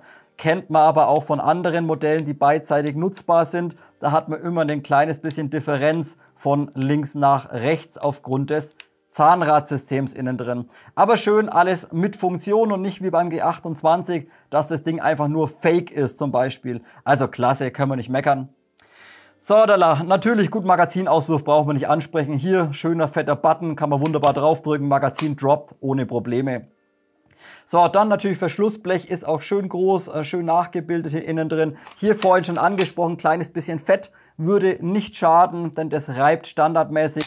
Reibt es ein kleines bisschen oder kratzt ein kleines bisschen. So, dann haben wir auf der Seite letztendlich, gut, die Markings brauchen wir glaube ich nicht ansprechen, sind natürlich alle überall vorhanden. Habt ihr jetzt schon öfters in den Aufnahmen gesehen. Und hier oben habt ihr dann letztendlich hinten noch die Kimme drauf. Und hier sieht es genauso aus wie gerade schon beim Korn vorne angesprochen. Natürlich auch nachgebildet, 45 Grad Winkel, aber auch das Ganze etwas günstig. Da könnte man gerade meinen, das Ding kommt aus der günstigen China-Manufaktur raus, irgendwie aus dem Gussform. Also wirkt von der Qualität, passt irgendwie nicht ganz zum Rest der Knifte. Auch hier einfach nur lackiert, irgend so ein FDE-Lack draufgeknallt, wirkt von der Oberfläche, glänzt ein bisschen, sieht nicht ganz so schön aus. Und wo man auch aufpassen muss, das Ganze wird auf die Pick-Rail oben aufgeschoben. Bedeutet, ihr könnt es jetzt nicht einfach losschrauben und dann abnehmen zur Seite hin, sondern ihr müsst das ganze Ding nach hinten ziehen, über die ganzen Picatinny-Positionen drüber ziehen. Und da ist aber so wenig Platz dazwischen drin, dass ihr euch sofort die Pulverbeschichtung vom Upper Receiver ein kleines bisschen vermackt und ein kleines bisschen zerkratzt. Also, wie gesagt, am besten da lassen, wo sie letztendlich out of the box verbaut sind, die ganzen. Und natürlich auch hier, ihr könnt es aufklappen, wie gesagt, wenn das braucht, ist vorhanden. Lochkimme sitzt aber auch hier kleines bisschen wackelig, genauso wie letztendlich vorne das Korn auch. So, ist auch sehr straff gefedert das Ganze. Jetzt muss ich mal gucken, ob ich das wieder reinbekomme. So, jetzt da. Also ist sehr, sehr straff gefedert und wie gesagt, wer es braucht, ist vorhanden, nachgebildet, aber wirklich nutzen kann man es im Airsoft nicht wirklich, muss ich sagen. So, wenn wir es vielleicht gerade so drehen, hier hinten der Spannhebel, natürlich auf der einen Seite vom Schützen aus, auf der linken Seite erweitert mit dem Hebel, mit dem Zughebel. Und ihr seht, der Spannhebel ist dann erst ab den sage ich mal, ab den ersten 3 cm letztendlich gefedert. Bedeutet, die ersten 3 cm passiert gar nichts, da liegt er letztendlich nur drin und erst dann kommt der Zug über die Feder. Vielleicht muss man hier auch mal ein kleines bisschen was ansprechen, da ich die letzten paar Male ein paar Kommentare hatte, wo ich mir gedacht habe, boah, was erwartet ihr von der Airsoft, Leute? Das Ding ist ohne Funktion. Das Teil hat nur die Funktion, dass ihr euer blödes Blechchen da hinten nach hinten zieht und euer Hop-Up einstellen könnt. Genauso wie bei einer AR-10 oder AR-15 letztendlich. Bedeutet, ob das Ding da hinten, wenn ihr es rauszieht, ein bisschen Spiel hat oder rumwackelt, das interessiert doch keinen. Sorry, dass ich da jetzt gerade ein bisschen drauf eingehe, aber ich hatte das letzte Mal einen Kommentar, der hat wirklich kritisiert bei seiner SAEG, dass wenn er das Hop-Up einstellt und den Spannhebel rauszieht, dass der ein bisschen wackelt. Das hätte ich als Kritikpunkt geben müssen. Also Leute, in welcher Welt leben wir denn bitteschön? Das ist eine Airsoft. Also wie gesagt, Spannhebel ist in Ordnung, können wir nicht maulen und wie gesagt, letztendlich mit Funktion zum Einstellen des Hop-Ups. Dann lasst uns das Modell einmal umdrehen und ebenfalls den wunderschönen Receiver vom Schützen aus auf der linken Seite kurz begutachten. Und da werde ich später im Fazit eine kleine Nuance ansprechen bei der Verarbeitungsqualität. Und das ist wirklich eine Nuance und das ist das Einzige, was mir letztendlich an meinem Modell aufgefallen ist, was vielleicht nicht zu 100% perfekt ist. Aber kritisieren tue ich es trotzdem nicht. So, und zwar, wenn ihr euch hier die Kante anschaut, die ist bündig, die passt wunderbar zusammen, aber hier hinten ist eine kleine Macke drin. Und auch wenn man hier über die Kante drüber fährt, ist irgendwie von der Beschichtung, ja, ergibt es da so, ja, wie eine Art, wie soll ich das ansprechen? Es fühlt sich an, als wäre das Ganze nicht entgradet. Also ihr kennt ja vielleicht, wenn ihr irgendwo was feilt oder so und ihr habt so einen kleinen Grat dran und die Kante ist einfach recht scharf. Genauso ist es eben hier im vorderen Bereich. Bedeutet, da steht das Ganze vielleicht um 0,002 mm ein bisschen raus und ist dementsprechend ein bisschen rau. Wie gesagt, das ist wirklich das Einzigste, wirklich kritisieren kann man es nicht. Und auch hier seht ihr vielleicht, auch hier ist so eine ganz kleine, hauchminimale Macke drin im Übergang. Aber auch das sind, ja, das ist eine Nuance. Das sieht man wirklich teilweise nur, wenn man halt jetzt mit der Kamera hinzoomt oder wenn man mit der Lupe drauf schaut. Wenn ihr das Ding einmal spielt, habt ihr da deutlich schlimmere Macken drin. Also, sonst ist alles in Ordnung. Auch hier natürlich Marking, alles vorhanden, passt soweit, wunderbar. Und wie gesagt, im Vergleich jetzt zu der 417 und zum G28 habt ihr hier oben eben nicht über dem Verschlussfang vom Schützen aus links diese Abdeckung oder diese Erweiterung hier am Receiver dran. Ihr seht aber, hier ist es letztendlich genauso wie beim Forward Assist. Bedeutet, es ist angedeutet, aber es ist nicht vorhanden. Also es kann auch hier sein, dass, wie gesagt, das VFC da einfach irgendwie die Gussform zugemacht hat, damit es nicht komplett ausgegossen wird. Aber die Andeutung der Abdeckung ist dennoch sichtbar. Auch das weiß ich nicht, ob das beim Original auch ist oder nicht. Wie gesagt, keine Ahnung. Die Bedienelemente sind letztendlich alle aus Zinkguss gefertigt, bis auf den Magasinauswurf vom Schützen aus links. Bedeutet die Druckfläche hier ist aus Stahl gefertigt. Der Rest, wie gesagt, der Bolt Catch Lever oder Verschlussfang auch vom Schützen aus auf der rechten Seite, ist letztendlich alles aus Zinkguss gefertigt und nicht aus Stahl. So, ansonsten braucht man hier, glaube ich, nicht drüber schwätzen. Gut, wir können uns noch mal kurz den Feuerwahlhebel anschauen. Wie gesagt, hier läuft er letztendlich wunderbar ohne irgendwelche Probleme. Lassen wir das Ding mal ganz kurz auf halbautomatisch stehen. Akku ist selbstverständlich keiner eingelegt. Lasst uns vielleicht gleich direkt ganz kurz über den Akku, über die Switch Assembly bzw. über den Abzug sprechen. So, wie vorhin schon angesprochen, wir haben hier kein EFCS-System drin, bedeutet, wir haben keinen Mikrotaster, wir haben kein Klicken, wir haben keine Lichtschranke, sondern wir haben leider eine relativ veraltete Switch Assembly. Bedeutet, ihr merkt einfach, wenn ihr hier zieht, merkt ihr einfach, hier ist relativ loose vom Abzugsweg her, dann merkt ihr so einen gewissen Druckpunkt und dann merkt ihr aber auch, es ist jetzt kein knackiger Druckpunkt wie bei einer Scharfwaffe oder wie bei einer GBB, dass ihr quasi den Abzug hinstellt und dann habt ihr so dieses Klicken, sondern ihr merkt einfach, ab diesem Druckpunkt bewegt ihr im inneren Bereich einfach den Schieber von der Switch Assembly. Das merkt ihr einfach, da wird einfach der Abzug ein bisschen schwerer letztendlich. Und sobald ihr eben diesen Schieber innen drin in die Kontakte reindrückt, bricht dann letztendlich der Schuss. Also wie gesagt, dementsprechend natürlich der Abzugsweg deutlich länger, kein Crisp-Abzug, kein kurzer, knackiger Abzug. Muss man sehen, wie man will. Für eine DMR finde ich es jetzt gar nicht so verkehrt, aber Standard V2 Gearbox drin, wer jetzt unbedingt einen schönen kurzen Mikrotasterabzug haben möchte oder ein Gate rein mit einer Lichtschranke oder sowas, ihr könnt hier alles problemlos nachrüsten. Ist natürlich im Preis von 850 € nicht inklusive so ein EFCS-System.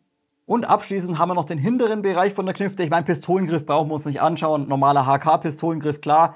Hintere Bereich auch vorhin schon alles durchgesprochen. Vielleicht nur noch ganz kurz im Detail. Natürlich Castle Nut wie auch die Slingplate hinten und die QD-Aufnahmen links wie auch rechts sind hier komplett aus Stahl gefertigt. Bei der Aufnahme bin ich mir nicht ganz sicher, ob das hält, weiß ich nicht. Sieht ein bisschen komisch aus.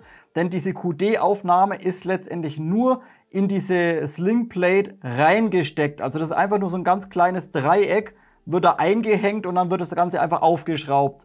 Und wie gesagt, ob das hält, keine Ahnung. Es ist auf jeden Fall aus Stahl. VFC wird sich schon was dabei gedacht haben und HK. Also ich gehe davon aus, dass es hält. Es sieht nur sehr filigran aus.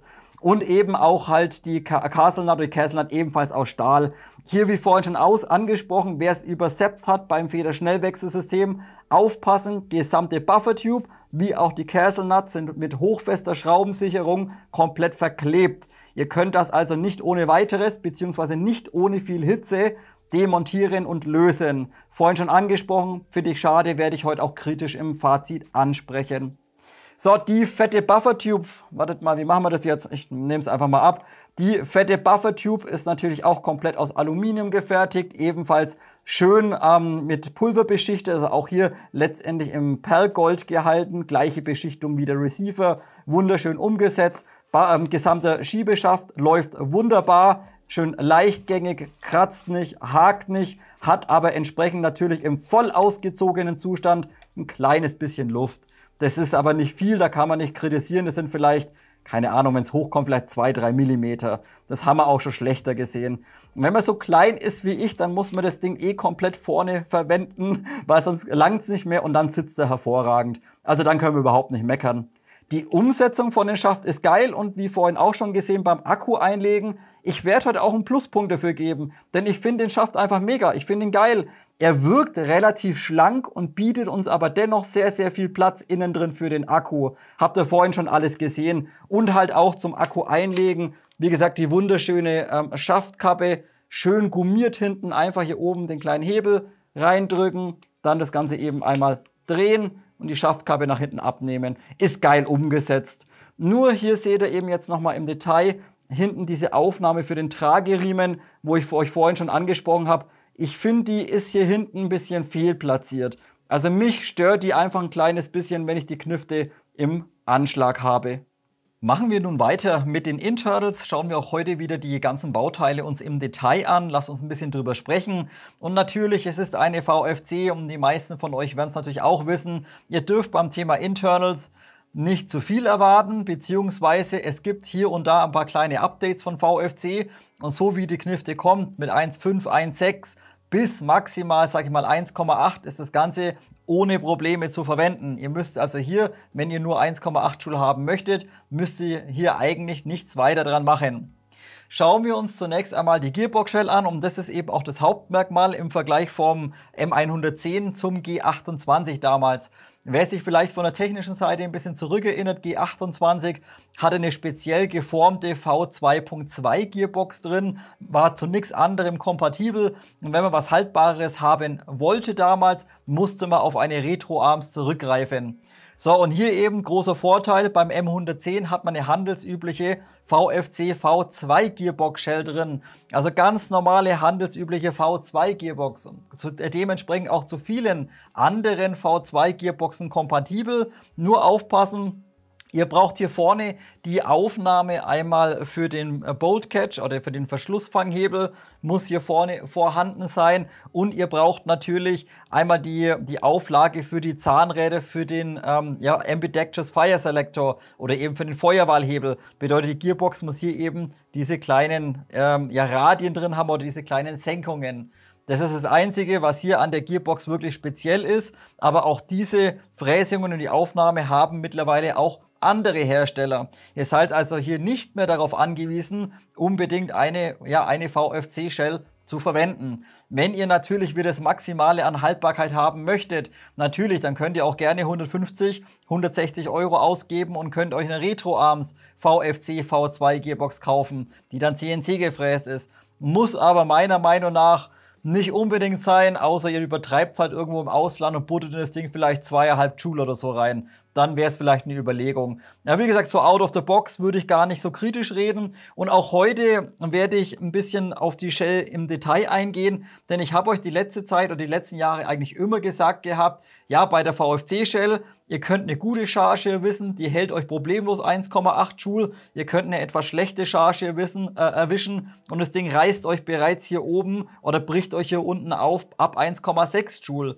So, gab es aber in der letzten Zeit so gut wie gar nicht mehr. Bedeutet, ich hatte nirgendwo mehr eine Gearbox, die mal geplatzt oder gerissen ist. Von meinen ganzen Kollegen hatte keiner mehr irgendwie mal eine defekte VFC. Und auch so ist mir nichts mehr bekannt, die letzten, sag ich mal, 1,5 bis 2 Jahren, dass ja Mods geklagt wird, dass irgendwie die Gearboxen reißen. Also VFC scheint hier vermutlich an der Materialqualität noch ein bisschen optimiert zu haben und dementsprechend gehe ich heute auch davon aus, oder möchte ich heute auch sagen, bis 1,8 Joule würde ich hier sagen, ist das Ganze in Ordnung. Halt wieder aufpassen, je nachdem, was für ein Zylinderhead ihr verwendet.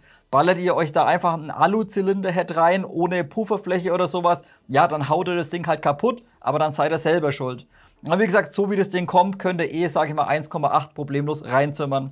Ansonsten natürlich handelsübliche V2, wie schon angesprochen, nichts Besonderes an dem Ding dran. Nur eben, was schön ist, oder was viele heutzutage auch haben, aber was auch hier schön ist, wenn ihr mal zügig ran wollt oder vielleicht sogar mal einen Jam lösen wollt, kleiner Cut hier unten drin und den Anti-Reversal nach unten drücken zu können, um das System zu entspannen, finde ich gut. Nur beim Kabelmanagement hätten sie vielleicht auch noch ein bisschen optimieren können. Aber wie gesagt, die Shell, die kennen wir ja schon seit, keine Ahnung, seit 5, 6 Jahren oder sowas.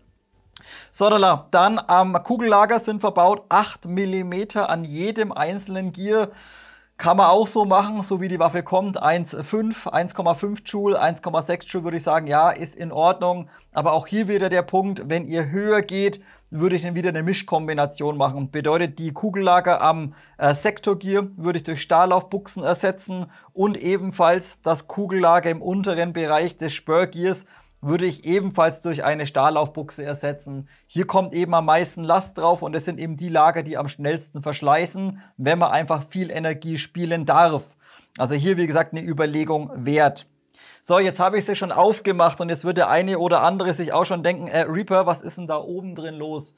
So, da habe ich jetzt gerade auch erstmal blöd geguckt, denn ja, hier oben in den Führungsflächen liegen kleine Steinchen drin. Bedeutet hier, wenn ich mit dem Finger reingehe, wartet mal, ich putze das mal schnell raus. Hier seht ihr das sind richtig schöne kleine Steine. Und das konnte ich mir jetzt gerade eben nicht wirklich erklären, wo bitteschön diese Steine herkommen. Auch hier, wie gesagt, auch hier seht ihr vielleicht Dreckpartikel, kleine feine Steinchen drin. Und im Regelfall würden diese Steinchen schon ab Lieferung vorhanden gewesen sein, dann müsste es diese eigentlich mit dem Pisten durchs Schießen nach hinten bewegt haben. Bedeutet, die dürfen eigentlich gar nicht in der Lauffläche sein. So, und da ist mir jetzt eben ein Punkt aufgefallen. Wenn ihr mal das Federschnellwechselsystem verwenden solltet, dann habt ihr natürlich hier den neuen Spring Guide, den sprechen wir später durch. Und da würde ich euch empfehlen, nehmt am besten immer einen Inbus, um den Spring Guide hinten zu lösen. Denn wer ein bisschen oldschool ist, der kann natürlich oder ist es gewohnt, den Spring Guide mit dem Schraubendreher zu lösen. Bedeutet, ihr schiebt einfach den Schraubendreher komplett einmal durch. So, und jetzt musste ich aber feststellen, passt mal auf, ich probiere es mal, ob ich noch ein bisschen was drin habe. Jetzt, passt mal auf, könnt ihr das vielleicht ein bisschen erkennen. Hier sind im Spring Guide innen drin, ich weiß nicht warum, aber hier sind lauter so kleine Steinchen und die sind eben jetzt hier reingefallen, wo ich das Ganze gerade versucht habe zu demontieren. Also aufpassen, keinen Schraubendreher durch den Spring Guide komplett durchschieben, sonst drückt ihr euch das ganze Zeug da innen drin in die Gearbox rein. Also immer schauen, dass ihr einen Inbus nehmt, und dann quasi Feder von hinten nur mit dem Inbus wechselt. Wie gesagt, hier hat mich ein bisschen gewundert, wo das Zeug herkommt, denn rein theoretisch müssten die eigentlich, wenn sie schon vorher drin gewesen wären, hätte es diese eben nach hinten gezogen. Ist hier nicht der Fall. Okay, also aufpassen, Spring Guide könnte innen drin etwas verunreinigt sein und dementsprechend Steinchen in die Gearbox reinfallen. So, dann Gearbox innen drin können wir gleich weitermachen und natürlich, vorhin auch schon angesprochen bei der technischen Seite, leider kein EFCS drin, aber zumindest mal ein handelsübliches MOSFET. Bedeutet, ihr seht hier eine handelsübliche Switch Assembly, wie man es schon vor 15, 20 Jahren drin hatte, aber das Ganze kombiniert hier unten zumindest schon mal mit einem kleinen MOSFET. Bedeutet, die hohen Ströme vom Akku werden jetzt nicht über die Kontakte von der Switch Assembly laufen oder geschalten, sondern laufen dann übers MOSFET oder werden übers MOSFET geschalten sozusagen. Dementsprechend könnt ihr eben auch ohne Probleme 11,1 Volt verwenden und euch wird die Switch Assembly nicht verschleißen oder erodieren, weil ihr eben hier unten zumindest schon mal ein MOSFET drin habt. Leider fehlen natürlich andere moderne Features wie Zyklenüberwachung, Akkuüberwachung, fehlt hier leider komplett. Finde ich ein bisschen schade, fand ich bei der Arcturus HK416A5. Da war zwar auch keine Zyklenüberwachung oder sowas mit drin, aber sie hatten dann zumindest hinten eine kleine Platine dran mit einer Akkuüberwachung. Und ich finde einfach, eine Akkuüberwachung ist heutzutage eigentlich ein Must-Have. Denn, ja, wie gesagt, solche Lipo-Warner oder sowas, wenn ihr mal ein bisschen schneller feuert, dann droppt der Akku mal kurzzeitig, dann warnt das Ding, obwohl der Akku noch relativ viel Spannung hat. Also ist nicht das Gelbe vom Ei, da ist einfach eine elektronische Akkuüberwachung einfach heutzutage ein Must-Have. Hätte VFC auch gerne hier hinten über eine kleine externe Platine wie Arcturus umsetzen können. Denn natürlich, wir haben eine unheimlich große Buffer-Tube und entsprechend im M110 mehr Platz wie jetzt bei einer Standard AR15. Wäre also machbar gewesen. Oder wie sie es früher gemacht haben, hier hinten drin, wo sie die Aussparung haben, eben hier so eine kleine Platine noch mit integrieren mit einer Akkuüberwachung. Finde ich ein bisschen schade, werde ich heute auch im Fazit noch einmal darauf eingehen.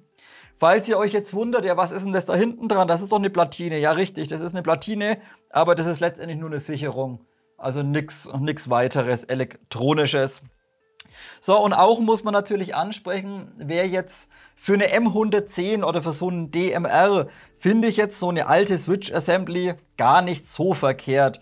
Das Abzugsverhalten über die Switch Assembly, man nimmt so einen kleinen Druckpunkt wahr, es ist in Ordnung, aber wer moderne Systeme gewohnt ist, zum Beispiel über eine Lichtschranke wie beim Gate oder sowas oder über einen Mikrotaster von mechanischen Systemen, der denkt sich hier auch, keine Ahnung, willkommen im Jahr 2000 oder sowas.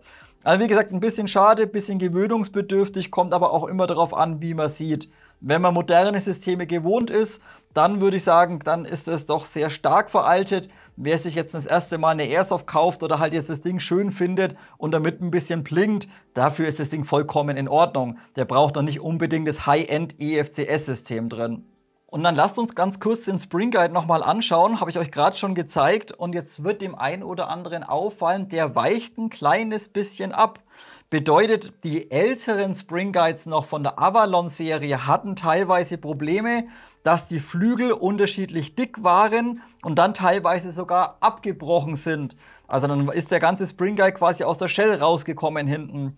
Und dementsprechend hier jetzt ein etwas neueres Spring Guide, wird jetzt zwar auch schon etwas länger verbaut, es ist aber das erste Modell, wo ich ihn euch zeigen kann. Neuerer Spring Guide eben von VFC, auch vollständig komplett aus Stahl gefertigt und mit einem Axiallager. Und hier sind eben die Flügel deutlich massiver und deutlich stärker wie noch bei den älteren Generationen. Könnt ihr auch hier von der Seite einmal sehen. Also auch hier seitens VFC beim Spring Guide ein klein wenig optimiert. Die Gears müsste der ein oder andere bereits kennen. Es ist natürlich weiterhin ein Standard VFC Gearset drin verbaut, aber natürlich auch hier in der neuesten Generation, und zwar in der Generation 3. Bedeutet nicht mehr die alten Gears, die noch selbst schimmend waren mit der Feder auf dem Spurgear drauf, sondern hier eben jetzt bereits in der Generation 3. Und wie ihr vorhin vielleicht schon hören konntet vom Klangbild, wenn ihr einen anständigen Akku verwendet, klingen die Gears eigentlich gar nicht so verkehrt. Also da würde ich heute gar nicht so großartig schimpfen. Natürlich, es ist Standard 18:1 untersetzt. Es ist gesintet, nicht gefräst. Aber solange die Dinger laufruhig sind und sie machen auch einen relativ guten und soliden Eindruck, muss man sagen, würde ich hier gar nicht mal schimpfen. Und natürlich, die M110 ist einfach für, sage ich mal, ein bisschen mehr Energie ausgelegt. Und da würde ich sogar sagen, ist eine Untersetzung von 18:1 vollkommen in Ordnung drin. Braucht man also nicht unbedingt jetzt hier auf 13:1 gehen. Auch seht ihr im unteren Bereich des Bevel Gears, haben wir jetzt hier nicht nur irgendwie 3 oder 4 Positionen für den Anti-Reversal, sondern hier haben wir eben 5 Positionen. Und wie vorhin vielleicht auch schon angesprochen, aufgrund des neuen Motors mit Neodynmagneten war es mir mit dem 11.1er nicht möglich, das Modell irgendwie zum Jammen zu bringen. Ja, natürlich, wir haben keine Zyklenüberwachung drin. Ihr bekommt den Pisten, wenn ihr schnell triggert, bekommt ihr den Pisten zum Stottern. Aber ihr bekommt dennoch keinen Jam rein. War mir also nicht möglich. Da müsst ihr schon wirklich drauf anlegen und vielleicht einen 7,4 Volt Akku nur verwenden oder sowas und dann sehr, sehr schnell triggern. Dann ist sicherlich irgendwie ein Gearbox-Jam möglich. Mit dem 11.1er war mir das Ganze eben nicht möglich. So, jetzt müssen wir noch ganz kurz ein bisschen was ansprechen beim Thema Shimming. Das Shimming ist out of the box wirklich gut. Können wir nicht meckern. Das Bevel Gear könnte vielleicht nochmal 0,2 vertragen. Das Sektor nochmal 0,1. Das ist aber in Ordnung, das bekommen andere Hersteller auch nicht besser hin. Das Spurgear ist super eingeschimmt. Das Bevel 02 ist aber auch relativ egal, denn das Ganze drückt euch so oder so einmal nach oben. Also ob das jetzt 100% eingeschimmt ist, spielt ein bisschen weniger Rolle, sage ich mal. Hier seht ihr aber jetzt zum Beispiel beim Sektor im oberen Bereich eine kleine Besonderheit, denn da habt ihr keine Standard-Shim drauf, sondern da habt ihr so eine kleine Hülse einmal auf der Welle drauf. Das eben ein kleines bisschen zu beachten. So, und was ihr vielleicht gerade auch schon sehen konntet bei den Gears, da würde ich mal bei einer Wartung gegebenenfalls ein kleines bisschen nachschmieren, denn ihr könnt es vielleicht am Spur sehen. Ich habe natürlich die Zähne rausgezählt wegen der Untersetzung zum Ausrechnen. Seht ihr, ich habe das Ganze hier markiert mit dem Edding, aber ihr seht, das Zeug ist 14 trocken. Also ja, natürlich, sie sind laufruhig, aber ich denke mal, wenn man ein kleines bisschen Fett auftragen würde, dann würden die Dinger sicherlich ein bisschen haltbarer sein und noch ein bisschen leiser sein. Aber wie gesagt, hier leider von VFC etwas sparsam mit dem Schmierstoff umgegangen, beziehungsweise eigentlich überhaupt nicht geschmiert. Also null, weder irgendwie das Kegelrad, noch irgendwie das Spur, noch das Sektor, sämtliche Zähne komplett einmal trocken. Sollte eigentlich nicht sein, hätte VFC gerne ein kleines bisschen Fett auftragen können. Lass uns anschließend mit der wohl wichtigsten Baugruppe der M110 weitermachen und das ist natürlich das gesamte Zylinderset. Bisschen schade, wie vorhin auch schon angesprochen, bisschen schade, so eine DMR zu haben, aber halt leider keine V2.5 Gearbox. Und ihr seht jetzt, natürlich verbaut VFC hier den komplett geschlossenen Typ F-Zylinder ohne Volumenreduzierung. Alles andere wäre natürlich Humbug gewesen. Aber dennoch kommen wir halt gerade einmal auf ein Verhältnis von 2,0:1. Und es langt euch halt für, keine Ahnung, 0,36 noch aus. Und wenn ihr höher geht, verliert ihr einfach Energie, da ihr zu wenig Luft dafür habt, für die schwereren BBs. Finde ich ein bisschen schade. Wie gesagt, so eine V2.5 Gearbox wäre in dem Modell der absolute Hammer gewesen, hat aber VFC leider nicht umgesetzt. Dementsprechend liegt genau hier leider unsere Limitierung. Bedeutet, wir müssen einfach gucken, dass wir mit dem kleinen Volumen, was wir zur Verfügung haben, wirklich das Maximale rausholen. Bedeutet, das Zeug muss einfach überall perfekt abdichten. Das Bucking muss überall abdichten, die Nozzle muss abdichten, Zylinderhead muss perfekt abdichten, Pistonhead muss perfekt abdichten. Und erst dann könnt ihr daran denken, oder überlegen, überhaupt 0,4 Gramm in das Modell reinzustopfen. Ansonsten, wie gesagt, sobald da irgendwo vielleicht 10% Luft verloren geht, krepiert euch einfach die Kugeln im Lauf und ihr bekommt einfach relativ wenig Energie dann raus. Also hier ein bisschen schade, natürlich V2 Gearbox, keine V2.5, kein großer Zylinder drin, bisschen schade vom Volumen. Die restlichen Komponenten sind aber, sage ich mal, in Ordnung für das, was die Waffe out of the box kann. Und auch wie vorhin schon angesprochen, bis 1,8 würde ich sogar nichts dran machen an dem Teil. Bedeutet natürlich vorne Zylinder zunächst mal natürlich wie üblich bei VFC aus Aluminium gefertigt, kein Edelstahl, letztendlich nur rot eloxiert. Aber das ist in Ordnung. Hier wird es nur später interessant, wenn irgendwann mal der Aluminium-Pistenhead scheuern sollte im unteren Bereich, dann reibt euch halt das Alu oder die Eloxalschicht ein bisschen schneller auf, als wenn ein Edelstahlzylinder drin verbaut wäre. Ansonsten macht es keinen Unterschied, ob das Ding aus Messing ist, aus Alu oder aus Edelstahl, da ist es wurscht. So, dann haben wir vorne den Standard VFC Zylinderhead drin. Natürlich, dieser ist weiterhin einmal aus Kunststoff gefertigt, nicht aus Aluminium, ist aber auch nicht so verkehrt, auch schon öfters angesprochen. Damit schont ihr eben die Gearbox vorne ein kleines bisschen, da ihr eben nicht mit einem harten Material aufschlagt. Da ist also Kunststoff besser, wenn eben keine zusätzlichen irgendwie Pufferflächen eingearbeitet sind oder hinten kein großes Sorbopad drauf ist. Also da ist Kunststoff okay. Auch das Sorbopad, muss ich sagen, was VFC hier installiert, ist auch vollkommen in Ordnung. Denn es ist sogar relativ weich, muss man sagen, und geht schön tief in den Zylinderhead rein. Bedeutet, wenn ihr hier, oder wenn ihr das vielleicht erkennen könnt, das ist nicht einfach nur so ein dünnes Pad, hinten einfach aufgeklatscht wie von anderen Herstellern, sondern es geht hier richtig schön tief, so circa 2,5 mm tief, ja, in den Head oder ins Material quasi rein. Kann hier also richtig schön komprimiert werden. Und auch von der Härte her, wie gesagt, von der Härte relativ weich, muss ich sagen. Vollkommen in Ordnung. Würde ich, wie gesagt, bei 1,8 würde ich gar nichts dran tauschen an dem Head. Vollkommen in Ordnung. Auch die Abdichtung, natürlich nur ein O-Ring, aber solange das Ding eben sauber drin sitzt, ist es doch in Ordnung. Ein O-Ring drauf, der dichtet sauber, sitzt schön press drin. Und wenn wir dann mal die Kompression uns anschauen, richten wir noch ein bisschen schön gerade aus. So, schauen wir uns die Kompression an und ihr seht, die Kompression kommt direkt ab dem hinteren Bereich vom Zylinder, dichtet sauber ab und ihr könnt das Ding absolut null reindrücken. Also Abdichtung zwischen Zylinderhead und dem Pistenhead, schon mal tipptopp, können wir gar nichts optimieren oder gar nichts verbessern. So lobe ich mir das. Also das passt soweit. So, nur eben auch die Überlegung, halt wieder aufpassen, wenn ihr dann höher gehen solltet, dann kann es passieren, dass euch der Zylinderhead vielleicht irgendwann mal kaputt geht. Dann könnt ihr immer noch hergehen und könnt vielleicht ein kleines bisschen hochwertigeren einbauen. Aber wie gesagt, out of the box, lassen drin, funktioniert tadellos das Zeug. So, dann haben wir noch den Pisten und das ist der bekannte VFC-Pisten. Letztendlich ist ein Polyamid-Pisten, nicht komplett mit vollen Stahlzähnen, sondern letztendlich nur die vorderen 7. Wie bekannt, sind hier aus Stahl gefertigt, bedeutet, je höher die Federspannung von der Kompression wird eben, dann greift das Ganze eben im vorderen Bereich, in dem Fall einmal in Stahl rein. Die hinteren sind hier weiterhin aus Kunststoff gefertigt.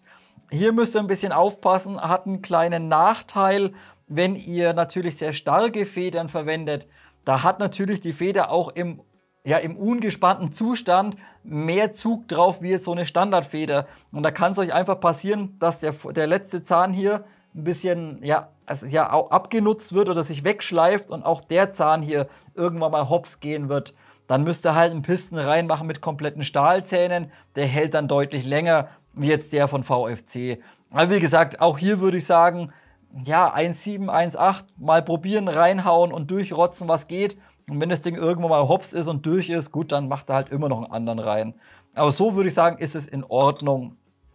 So, Kompression auch, dann haben wir letztendlich noch die Nozzle vorne drauf. Das ist eine Standard M4 Nozzle, Länge sind 21,2 mm, ist aus Kunststoff gefertigt und hat im inneren Bereich einen kleinen O-Ring. Auch hier vielleicht mal der eine Punkt, kurz für zur Erklärung.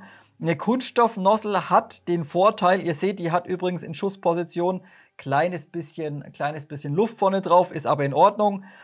Kleiner Vorteil von Kunststoff-Nozzeln. Kennt ihr vielleicht, wenn ihr mal eine Alu-Nozzle eine Zeit lang drin hattet und ich sag mal 20.000, 30.000 Schuss durchgerotzt habt, dann kann es passieren, dass die ja so Abriebstellen bekommt oder blank wird. Denn natürlich von unten drückt immer der Kugelstrang vom Magazin dagegen. Bedeutet, eine Nozzle wird immer nach oben gedrückt. Und wenn die Nozzle dann relativ eng ist, schon in der Hop-Up-Kammer, dann kann es passieren, dass die Nozzle hier im oberen Bereich ganz leicht immer an der Hop-Up-Kammer innen drin ein bisschen entlang reibt. Und dementsprechend seht ihr halt dann beim Alu, dass es so ein bisschen blank wird, macht aber einen Bock nicht fett, funktionieren tut es dennoch. Und das habt ihr eben beim Kunststoff nicht. Also wie gesagt, kleiner Vorteil von Kunststoff, ihr seht halt kein Abrieb oder sowas. Also wie gesagt, ansonsten O-Ring ist drauf, dichtet ebenfalls sauber ab, ein bisschen satter können sie sitzen, minimalst, aber ansonsten auch hier out of the box, in Ordnung, würde ich sagen. Wie gesagt, ich gehe immer davon aus, wie sie out of the box kommt. 1,5 bis maximal 1,8 ist es in Ordnung. Ein Bauteil, welches VFC leider weiterhin nicht optimiert hat, ist leider die Tabbet Plate. Bedeutet, solltet ihr irgendwann mal Probleme mit dem Feeding bekommen, dann macht die Tabbet Plate raus. Ist eigentlich so immer das Hauptmerkmal bei einer VFC, wenn sie mal nicht feedet, Tabbet Plate. Denn natürlich, es ist zwar irgendwie eine Art Polyamid-Kunststoff, aber entweder komplett ohne oder mit sehr, sehr wenig Glasfaseranteil, denn das Ding ist labbrig wie Butter.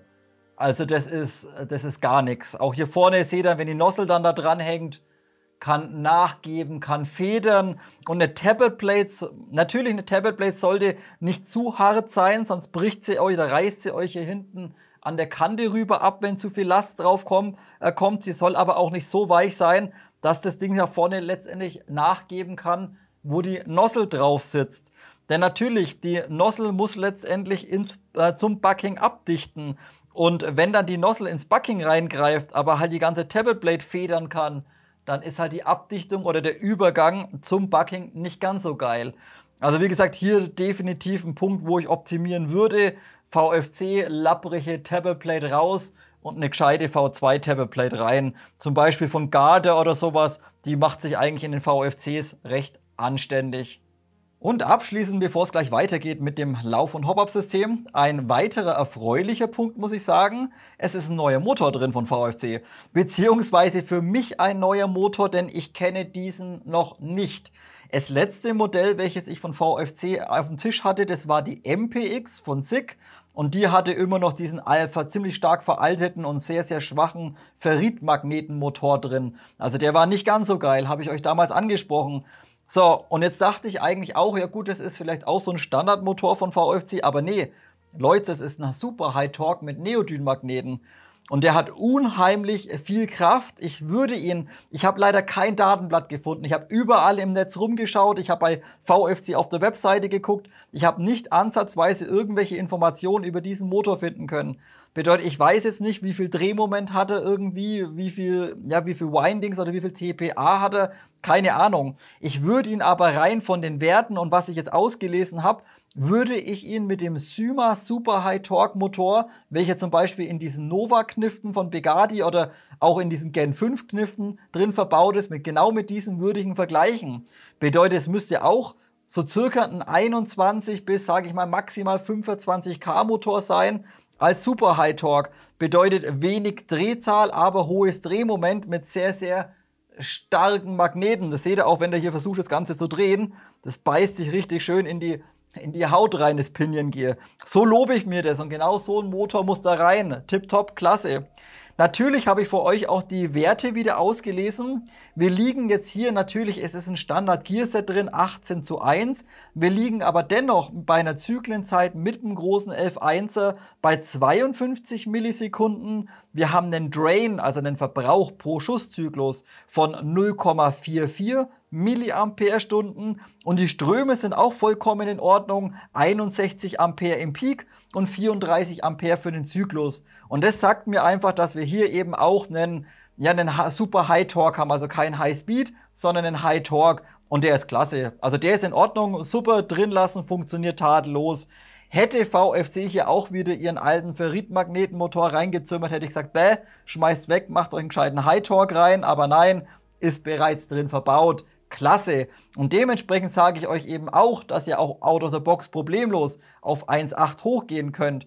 Wenn der vielleicht noch ein kleines bisschen optimiert, auch problemlos vielleicht 2 Joule, lasst den Motor drin, der ist super. Also wird heute auch vielleicht im Fazit nochmal kurz positiv erwähnt, super High Torque Motor mit Neodynmagneten in einer VFC, endlich im Jahr 2023 drin verbaut.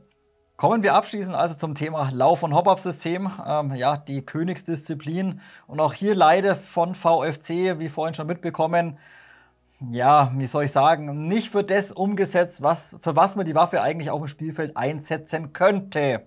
Also schauen wir mal ganz kurz drüber. Der Lauf, vorhin schon kurz angesprochen, es ist letztendlich ein Hybridlauf. Bedeutet, ihr seht hier den Cut drin, ist ein Hybridlauf VSR und SAEG. Länge sind 455 mm, Innendurchmesser 6,03 mm. Schöne lange Krone vorne oder schöne langgezogene Phase vorne drin, ist in Ordnung. Und der Cut hinten fürs Bucking oder für die Patchfläche von Standard 5,2 mm Länge. Und auch hier seht ihr letztendlich, es ist wieder ein Aluminiumlauf drin verbaut, welcher beschichtet ist. Hat man jetzt auch schon die letzte Zeit häufiger. Und auch hier seht ihr, habe ich ein kleines bisschen versucht zu kratzen. Wirklich nur ganz leicht. Und habe sogar fertig bekommen, dass die Beschichtung hier sehr, sehr schnell ja, so Schliere und so Kratzerchen reinbekommt. Also auch hier muss ich sagen, da war die Beschichtung von ICS, war hier etwas robuster.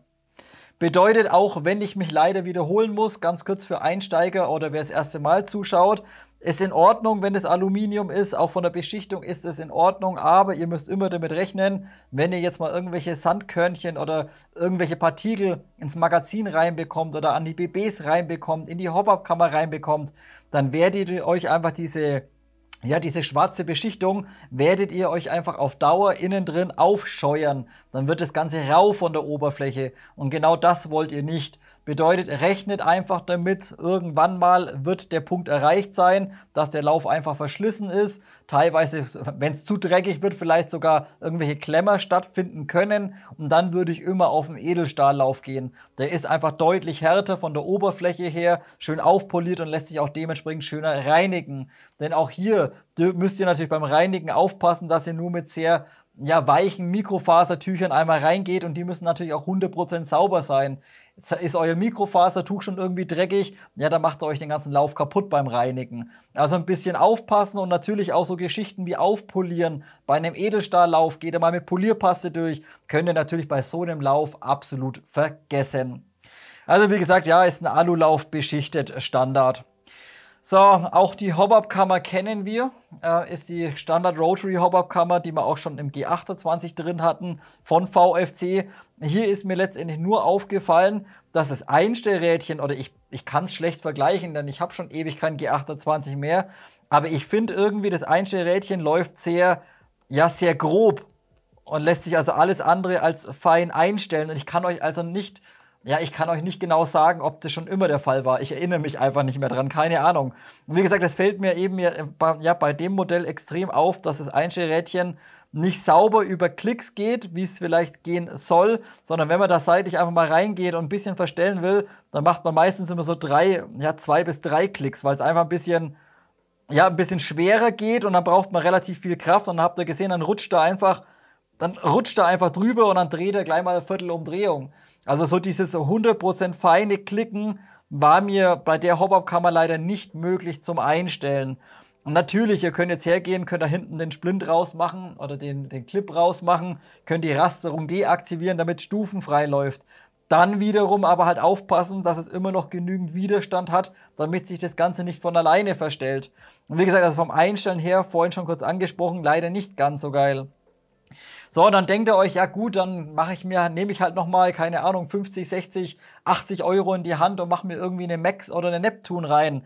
Ja, nee, macht er nicht, weil das Ganze ist auch leider nicht kompatibel. Bedeutet, ihr habt wie beim G28 früher auch diesen Adapter letztendlich fürs GBB-System drin. Bedeutet, ihr seht hier vorne diesen Fake-Verschluss oder die Verschlusswarzen, die man bei einer GBB hat und letztendlich das Ganze nur adaptiert auf ein AEG-System. Bedeutet, die ganze Hop-Up-Kammer steckt einfach nur hier hinten letztendlich in dem Kunststoffblock drin. Und da bekommt ihr leider hier hinten in diesen Kunststoffblock, ohne großartig rummodifizieren zu müssen, bekommt ihr keine anderen Hop-Up-Kammern rein. Das war beim G28 schon Murks und finde ich auch leider heute nicht ganz so geil. Ich muss mal gucken, ich habe ja damals fürs G28 habe ich diese Adapter für 3D-Druck angelegt, damit einmal die Max reinpasst und auch die Neptune reinpasst. Ich muss auch mal die Tage nochmal einen drucken und mal gucken, ob vielleicht die vom G28 vielleicht sogar noch kompatibel sind, die Adapter. Ansonsten mache ich fürs M110 einfach nochmal komplett neue 3D-Druckadapter, damit man einfach eine andere Hop-Up-Kammer verwenden kann. Ist meiner Meinung nach, ja, wenn man schon so viel Geld ausgibt, dann kann man auch eine gescheite Hop-Up-Kammer sich reinmachen. Meiner Meinung nach. Und wie gesagt, geht leider out of the box nicht ohne weiteres. So, und dann kommen wir eben zum Hop-Up-System selbst oder zum Bucking und zum Tensioner. Und hier muss ich sagen, verbaut VFC das schlechtmöglichste Bucking, was man denken kann. Das ist wirklich nur ein 50 Shore Bucking, also ein ultra lasches Bucking und dann das Ganze auch noch 0815 mit einem Pornobalken hinten runter. Weiß ich nicht genau, was da los ist bei VFC. Wenn ihr euch die GBB-Modelle mal anschaut, egal ob Kurz- oder Langwaffe, da hat VFC richtig gute und brauchbare Buckings drin. So richtig schöne Flat-Hop-Bucking, schöne langgezogene Patchfläche, erinnert teilweise sogar an einen R-Hop und die funktionieren echt gut. Bei der AEG kleistern sie so 0815 Bucking rein. Und dann wären sie jetzt hergegangen, hätten zumindest einen 60er reingemacht, was ein bisschen härter vom Gummi gewesen wäre. Dann wären vielleicht sogar 0820 problemlos möglich gewesen. Aber selbst das funktioniert in der M110 leider alles schlecht als recht. Bedeutet, ihr braucht selbst mit dem geschlossenen Tensioner, ihr seht, wir haben hier letztendlich so einen ganz normalen Nupsi oder Nap letztendlich drin, ganz normaler Tensioner, ja, aber hier eben das Ganze ohne Öffnung, bedeutet, der ist relativ hart. Ja, aber das Bucking ist weich, bedeutet, wir brauchen so viel Druck, wir drücken diese weiche Patchfläche da hinten, den Balken. Wir müssen den so weit runterdrücken, um eben 0820 auf Rotation zu bringen, damit uns das Ganze einfach nicht lange halten wird. Das geht vielleicht, keine Ahnung, lass mal 500 Schuss gut gehen. Und auf einmal reißt euch den Balken weg und dann könnt ihr das Bucking wegschmeißen. Also hier meiner Meinung nach die erste Option, die man definitiv nochmal machen sollte. Auch wenn man nur 0820 oder 03 verwendet, anderes Bucking rein und vielleicht einen anderen Tensioner dazu. Die Hop-Up kann man sagen, mal dahingestellt, das müsst dann ihr entscheiden. Aber ich finde einfach, so ein Modell muss für mehr Kugelgewicht funktionieren. Es kann doch nicht sein, dass ich hier eine DMR habe und dazu angewiesen bin, out of the box 0,2 oder 0,25 Gramm BBs zu verwenden. Also VFC, seid so gut und ballert in Zukunft mal ein bisschen besseres AEG-Bucking rein. Ich meine, bei den GBBs können das ja auch. Also ein bisschen schade, halt wieder, keine Ahnung, 10, 15 Euro in die Hand nehmen und ein etwas besseres Bucking ja, in der M110 mal verwenden. Wie gesagt, das ist immer so die erste Option, macht ein besseres Bucking rein, macht einen passenden Tensioner rein und dann probiert einfach mal mit der Original-Hop-Up-Kammer, wie sieht es denn aus, schießt das Bucking sauber ein und wenn ihr dann zufrieden seid, dann ist super. Wenn es immer noch Murks ist, na gut, dann müssen wir halt auf eine andere Hop-Up-Kammer gehen. Leider, leider. Gut Leute, das soll es gewesen sein. Ich schreibe nochmal die restlichen Punkte voll zusammen und dann sehen wir uns zum Fazit. Gut Leute, das soll es gewesen sein. Kleines, kompaktes Review, wie üblich natürlich zur brandneuen VFC Umarex HKM 110A1 und wir sprechen wieder mein ganz persönliches Fazit durch. Die meisten Punkte VFC gut, die meisten Punkte werden die meisten natürlich schon auswendig kennen. Wir sprechen es dann nochmal durch. So, der erste Pluspunkt, wir haben hier auch wieder gerade was für Sammler und ein bisschen so ein Prestigeobjekt. Bedeutet, wer einfach vielleicht Sammler ist, so wie der Bruce oder so, oder einfach Spaß hat, sowas zu sammeln, so Modelle, ist genau das wieder ein Modell, wo er unheimlich viel Spaß damit haben wird, definitiv. Das war schon beim G28 so, das ist beim MG4 so und da würde ich sagen, da reiht sich einfach die M110, reiht sich da direkt mit ein. Bedeutet, das Modell ist es nicht unbedingt meiner Meinung nach dafür ausgelegt, dass ihr das Ding jedes Wochenende übers Spielfeld tragt, sondern es ist auch ein bisschen, muss ich sagen, schon dafür konstruiert, dass es irgendwo an der Wand hängt oder irgendwo in der Vitrine steht oder halt für einen Sammler ein bisschen. Und wie gesagt, hier also Prestige- und Sammlerobjekt gebe ich mal einen Pluspunkt, denn auch solche Modelle muss es geben. Nächster Pluspunkt ist die Verarbeitungsqualität. Die ist durchweg sehr gut, muss ich sagen. Vielleicht an manchen Stellen hier und da, ich habe es euch gezeigt, nicht ganz perfekt, aber das sind Kleinigkeiten, da kann man locker drüber hinwegsehen. Also wenn da gerade mal so eine kleine Mini-Macke drin ist von 0,2 mm, das kann immer mal passieren, würde ich gar nicht kritisch betrachten. Also Verarbeitungsqualität hervorragend, gerade was ich besonders gut finde, da denkt man bei dem Free-Float-System, bei der Lauflänge, dass da gerne mal das Rohr ein bisschen schwingt oder sowas.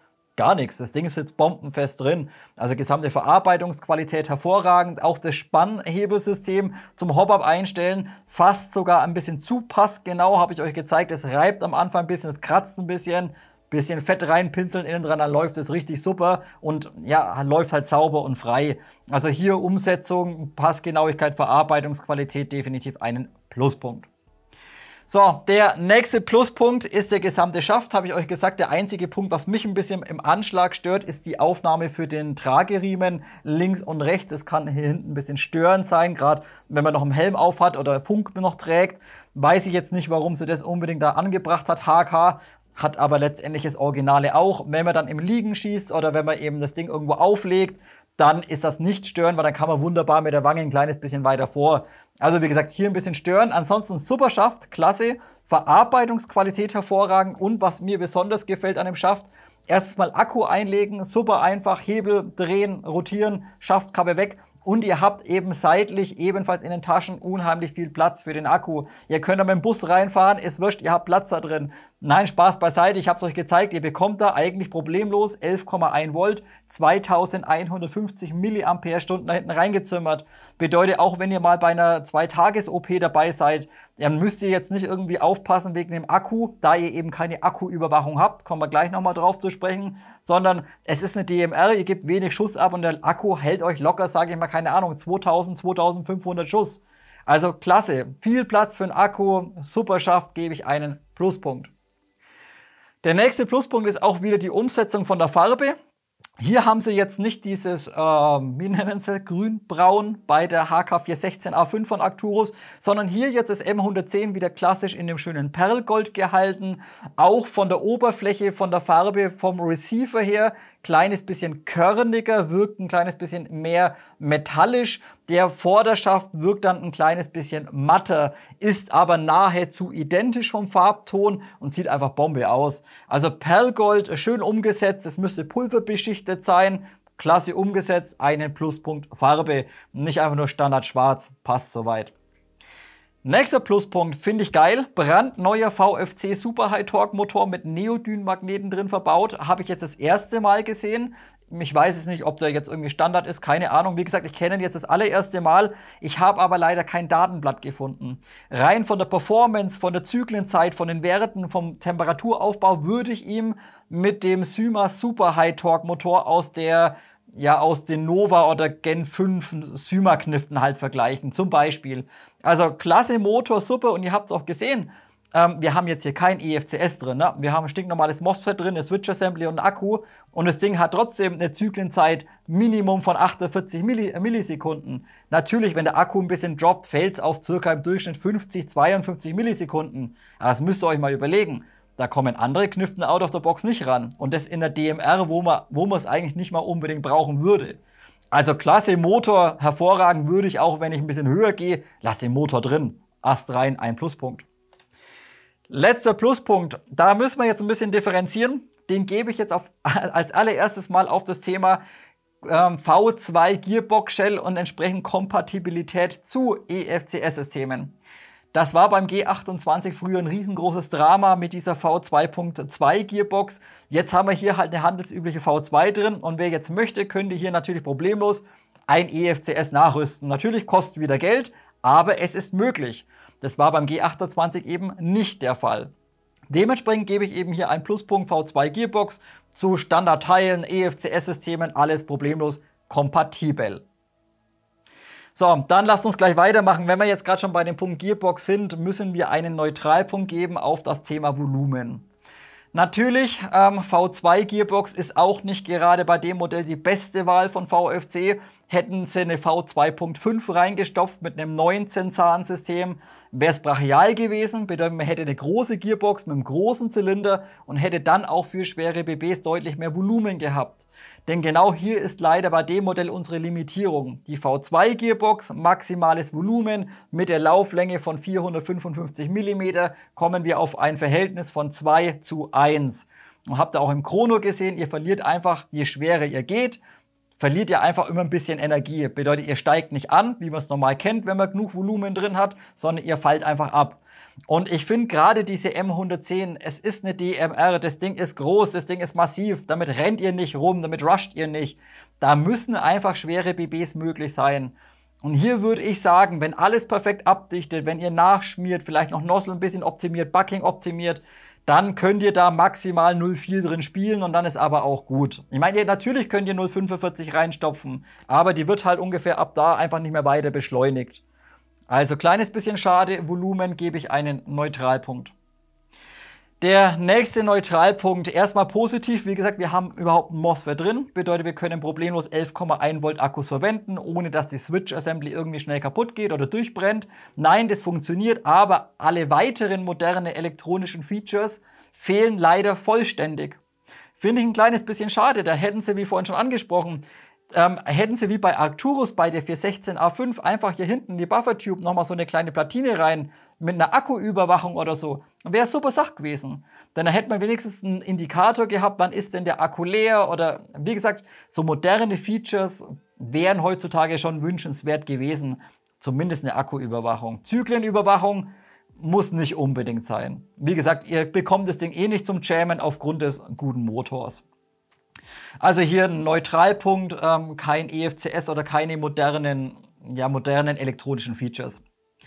So, dann ergänze ich jetzt als allererstes mal noch 2 Kritikpunkte. Und da wäre der erste Kritikpunkt Federschnellwechselsystem leider ein kleines bisschen zunichte gemacht von VFC, da die gesamte Buffer-Tube wie auch die Castle Nut beides mit hochfester Schraubensicherung eingeklebt wird. Bedeutet, wenn ihr erwartet, dass ihr da ein Federschnellwechselsystem habt, dass ihr, sage ich mal, auf dem einen Spielfeld 1,5 Joule spielen könnt, dann spielt ihr in Polen 2,5 Joule oder so. Ja gut, es ist euch möglich, aber erst wenn ihr das Zeug saumäßig heiß macht und irgendwie ansatzweise diese Schraubensicherung losbekommt. Das finde ich leider nicht ganz so geil. Hätte VFC, oder mein Gedanke dahinter, natürlich, sie haben es verklebt, damit die Buffer-Tube sich nicht verdrehen kann. Denn die Buffer-Tube wird über die Endplate nicht wie bei einem AR15 Modell irgendwie mittig zentriert oder gehalten. Bedeutet, sobald hier ein bisschen was lose ist, könnte die ganze Buffer-Tube und den ganzen Schaft einfach verdrehen. In der Hinsicht ist es schon gut, dass sie es verklebt haben. Sie hätten aber auch einfach hier hinten in den Receiver einen kleinen gefederten Pin reinmachen können, ein kleines Loch da hinten in die Endplate, damit die zentriert wird einfach und gelockt wird und dann hätte sich die Buffer-Tube auch nicht verdrehen können. Also hier hinten einfach nur Kleber reingeklatscht, finde ich ein kleines bisschen schade und dementsprechend Federschnellwechselsystem ein kleines bisschen zunichte gemacht, außer man macht es halt brutal heiß und löst den blöden Kleber. Bisschen schade. So, und der letzte Kritikpunkt, komme ich nochmal drauf zurück auf Thema Volumen. Da muss man auch einmal Hop-Up geben. Das Hop-Up, so wie die Knifte kommt, ja, es ist okay. Ihr könnt damit 0,2er spielen. Aber Leute, es ist eine DMR. Was will ich denn mit 0,2, 0,25 oder im besten Fall 0,28 in so einem Modell? Also da muss mehr gehen. Ich habe es euch gesagt, ein paar Punkte. Erstens mal ist Bucking viel zu weich, funktioniert nicht mit schweren BBs, verschleißt euch viel zu schnell, müsst ihr Bucking unbedingt tauschen, im besten Fall noch den Tensioner dazu. Und dann eben auch der Punkt, die Hop-Up-Kammer. Die lässt sich über das Drehrädchen nicht so, oder über die Rasterung nicht so fein einstellen, beziehungsweise es wäre schon fein möglich, aber ihr habt dann teilweise so viel Widerstand drauf, dass ihr einen Klick weiter wollt und dann drückt er und dann macht er schon wieder 3 oder 4 Klicks. Also das müsste ein bisschen, vielleicht arbeitet sich's noch ein bisschen ein, aber ich bin der Meinung, die anderen Hop-Up-Kammern waren eigentlich nie so straff irgendwie. Wie gesagt, ich bin immer ein Fan eher von einer Hop-Up-Kammer, die eben frei läuft und sich stufenfrei fein einstellen lässt. Das ist hier leider nicht möglich und eben auch, warum es überhaupt ein Kritikpunkt ist, natürlich auch die Kompatibilität. Bedeutet, wer jetzt einfach sagt, ja, das Modell ist geil, ich will mir die geil herrichten, ich will eine gute Hop-Up-Kammer drin haben, ja, nee, magst du nicht. Also problemlos out of the box ist keine Max-kompatibel, keine Neptune-kompatibel, bringst alles nicht rein, weil der Adapter halt wieder speziell ist da vorne. Also hier gesamtes Thema Hop-Up, leider ein Kritikpunkt. Wie gesagt, ich würde hergehen, macht euch mal ein anderes Bucking rein, macht euch einen anderen Tensioner rein, kostet euch, keine Ahnung, 15 Euro, 18 Euro, je nachdem, was ihr bevorzugt, vielleicht ein schönes R-Hop. Gerade bei dem Modell wird sich ein R-Hop anbieten und ja, dann probiert erstmal aus. Und wenn dann die Hop-Up-Kammer funktioniert, dann müsst ihr ja nicht mal die Hop-Up-Kammer tauschen, sondern lasst ihr das Zeug einfach so drin und habt einfach für wenig Geld ein brauchbares Hop-Up. Aber da wäre einfach out of the box, wäre da ein bisschen mehr gegangen. Da sieht man halt einfach wieder, dass die Modelle in Asien einfach für 0,2 und 0,25 einfach gebaut und ausgelegt sind. Und wenn halt irgendwelche Leute auf die Idee kommen, da schwere zu spielen, ja gut, dann sind sie halt selber schuld auf gut Deutsch. Also Hop-Up ebenfalls ein Kritikpunkt. So Leute, dann, oh, jetzt müssen wir nochmal hochspringen. Oh, ich habe einen Pluspunkt vergessen, sehe ich gerade. Ich habe einen Pluspunkt vergessen, gerade im Vergleich zum G28. Natürlich, Neuestes Modell, vollständig beidseitig nutzbar. Das habt ihr gerade eben auch gesehen mit dem Spannhebel. Wie die 416 A5 auch, das komplette Modell links wie auch rechts nutzbar. Dementsprechend schiebe ich jetzt irgendwo da nochmal so einen Pluspunkt hinterher. Ambidextrous, mega geil, komplett beidseitig, super.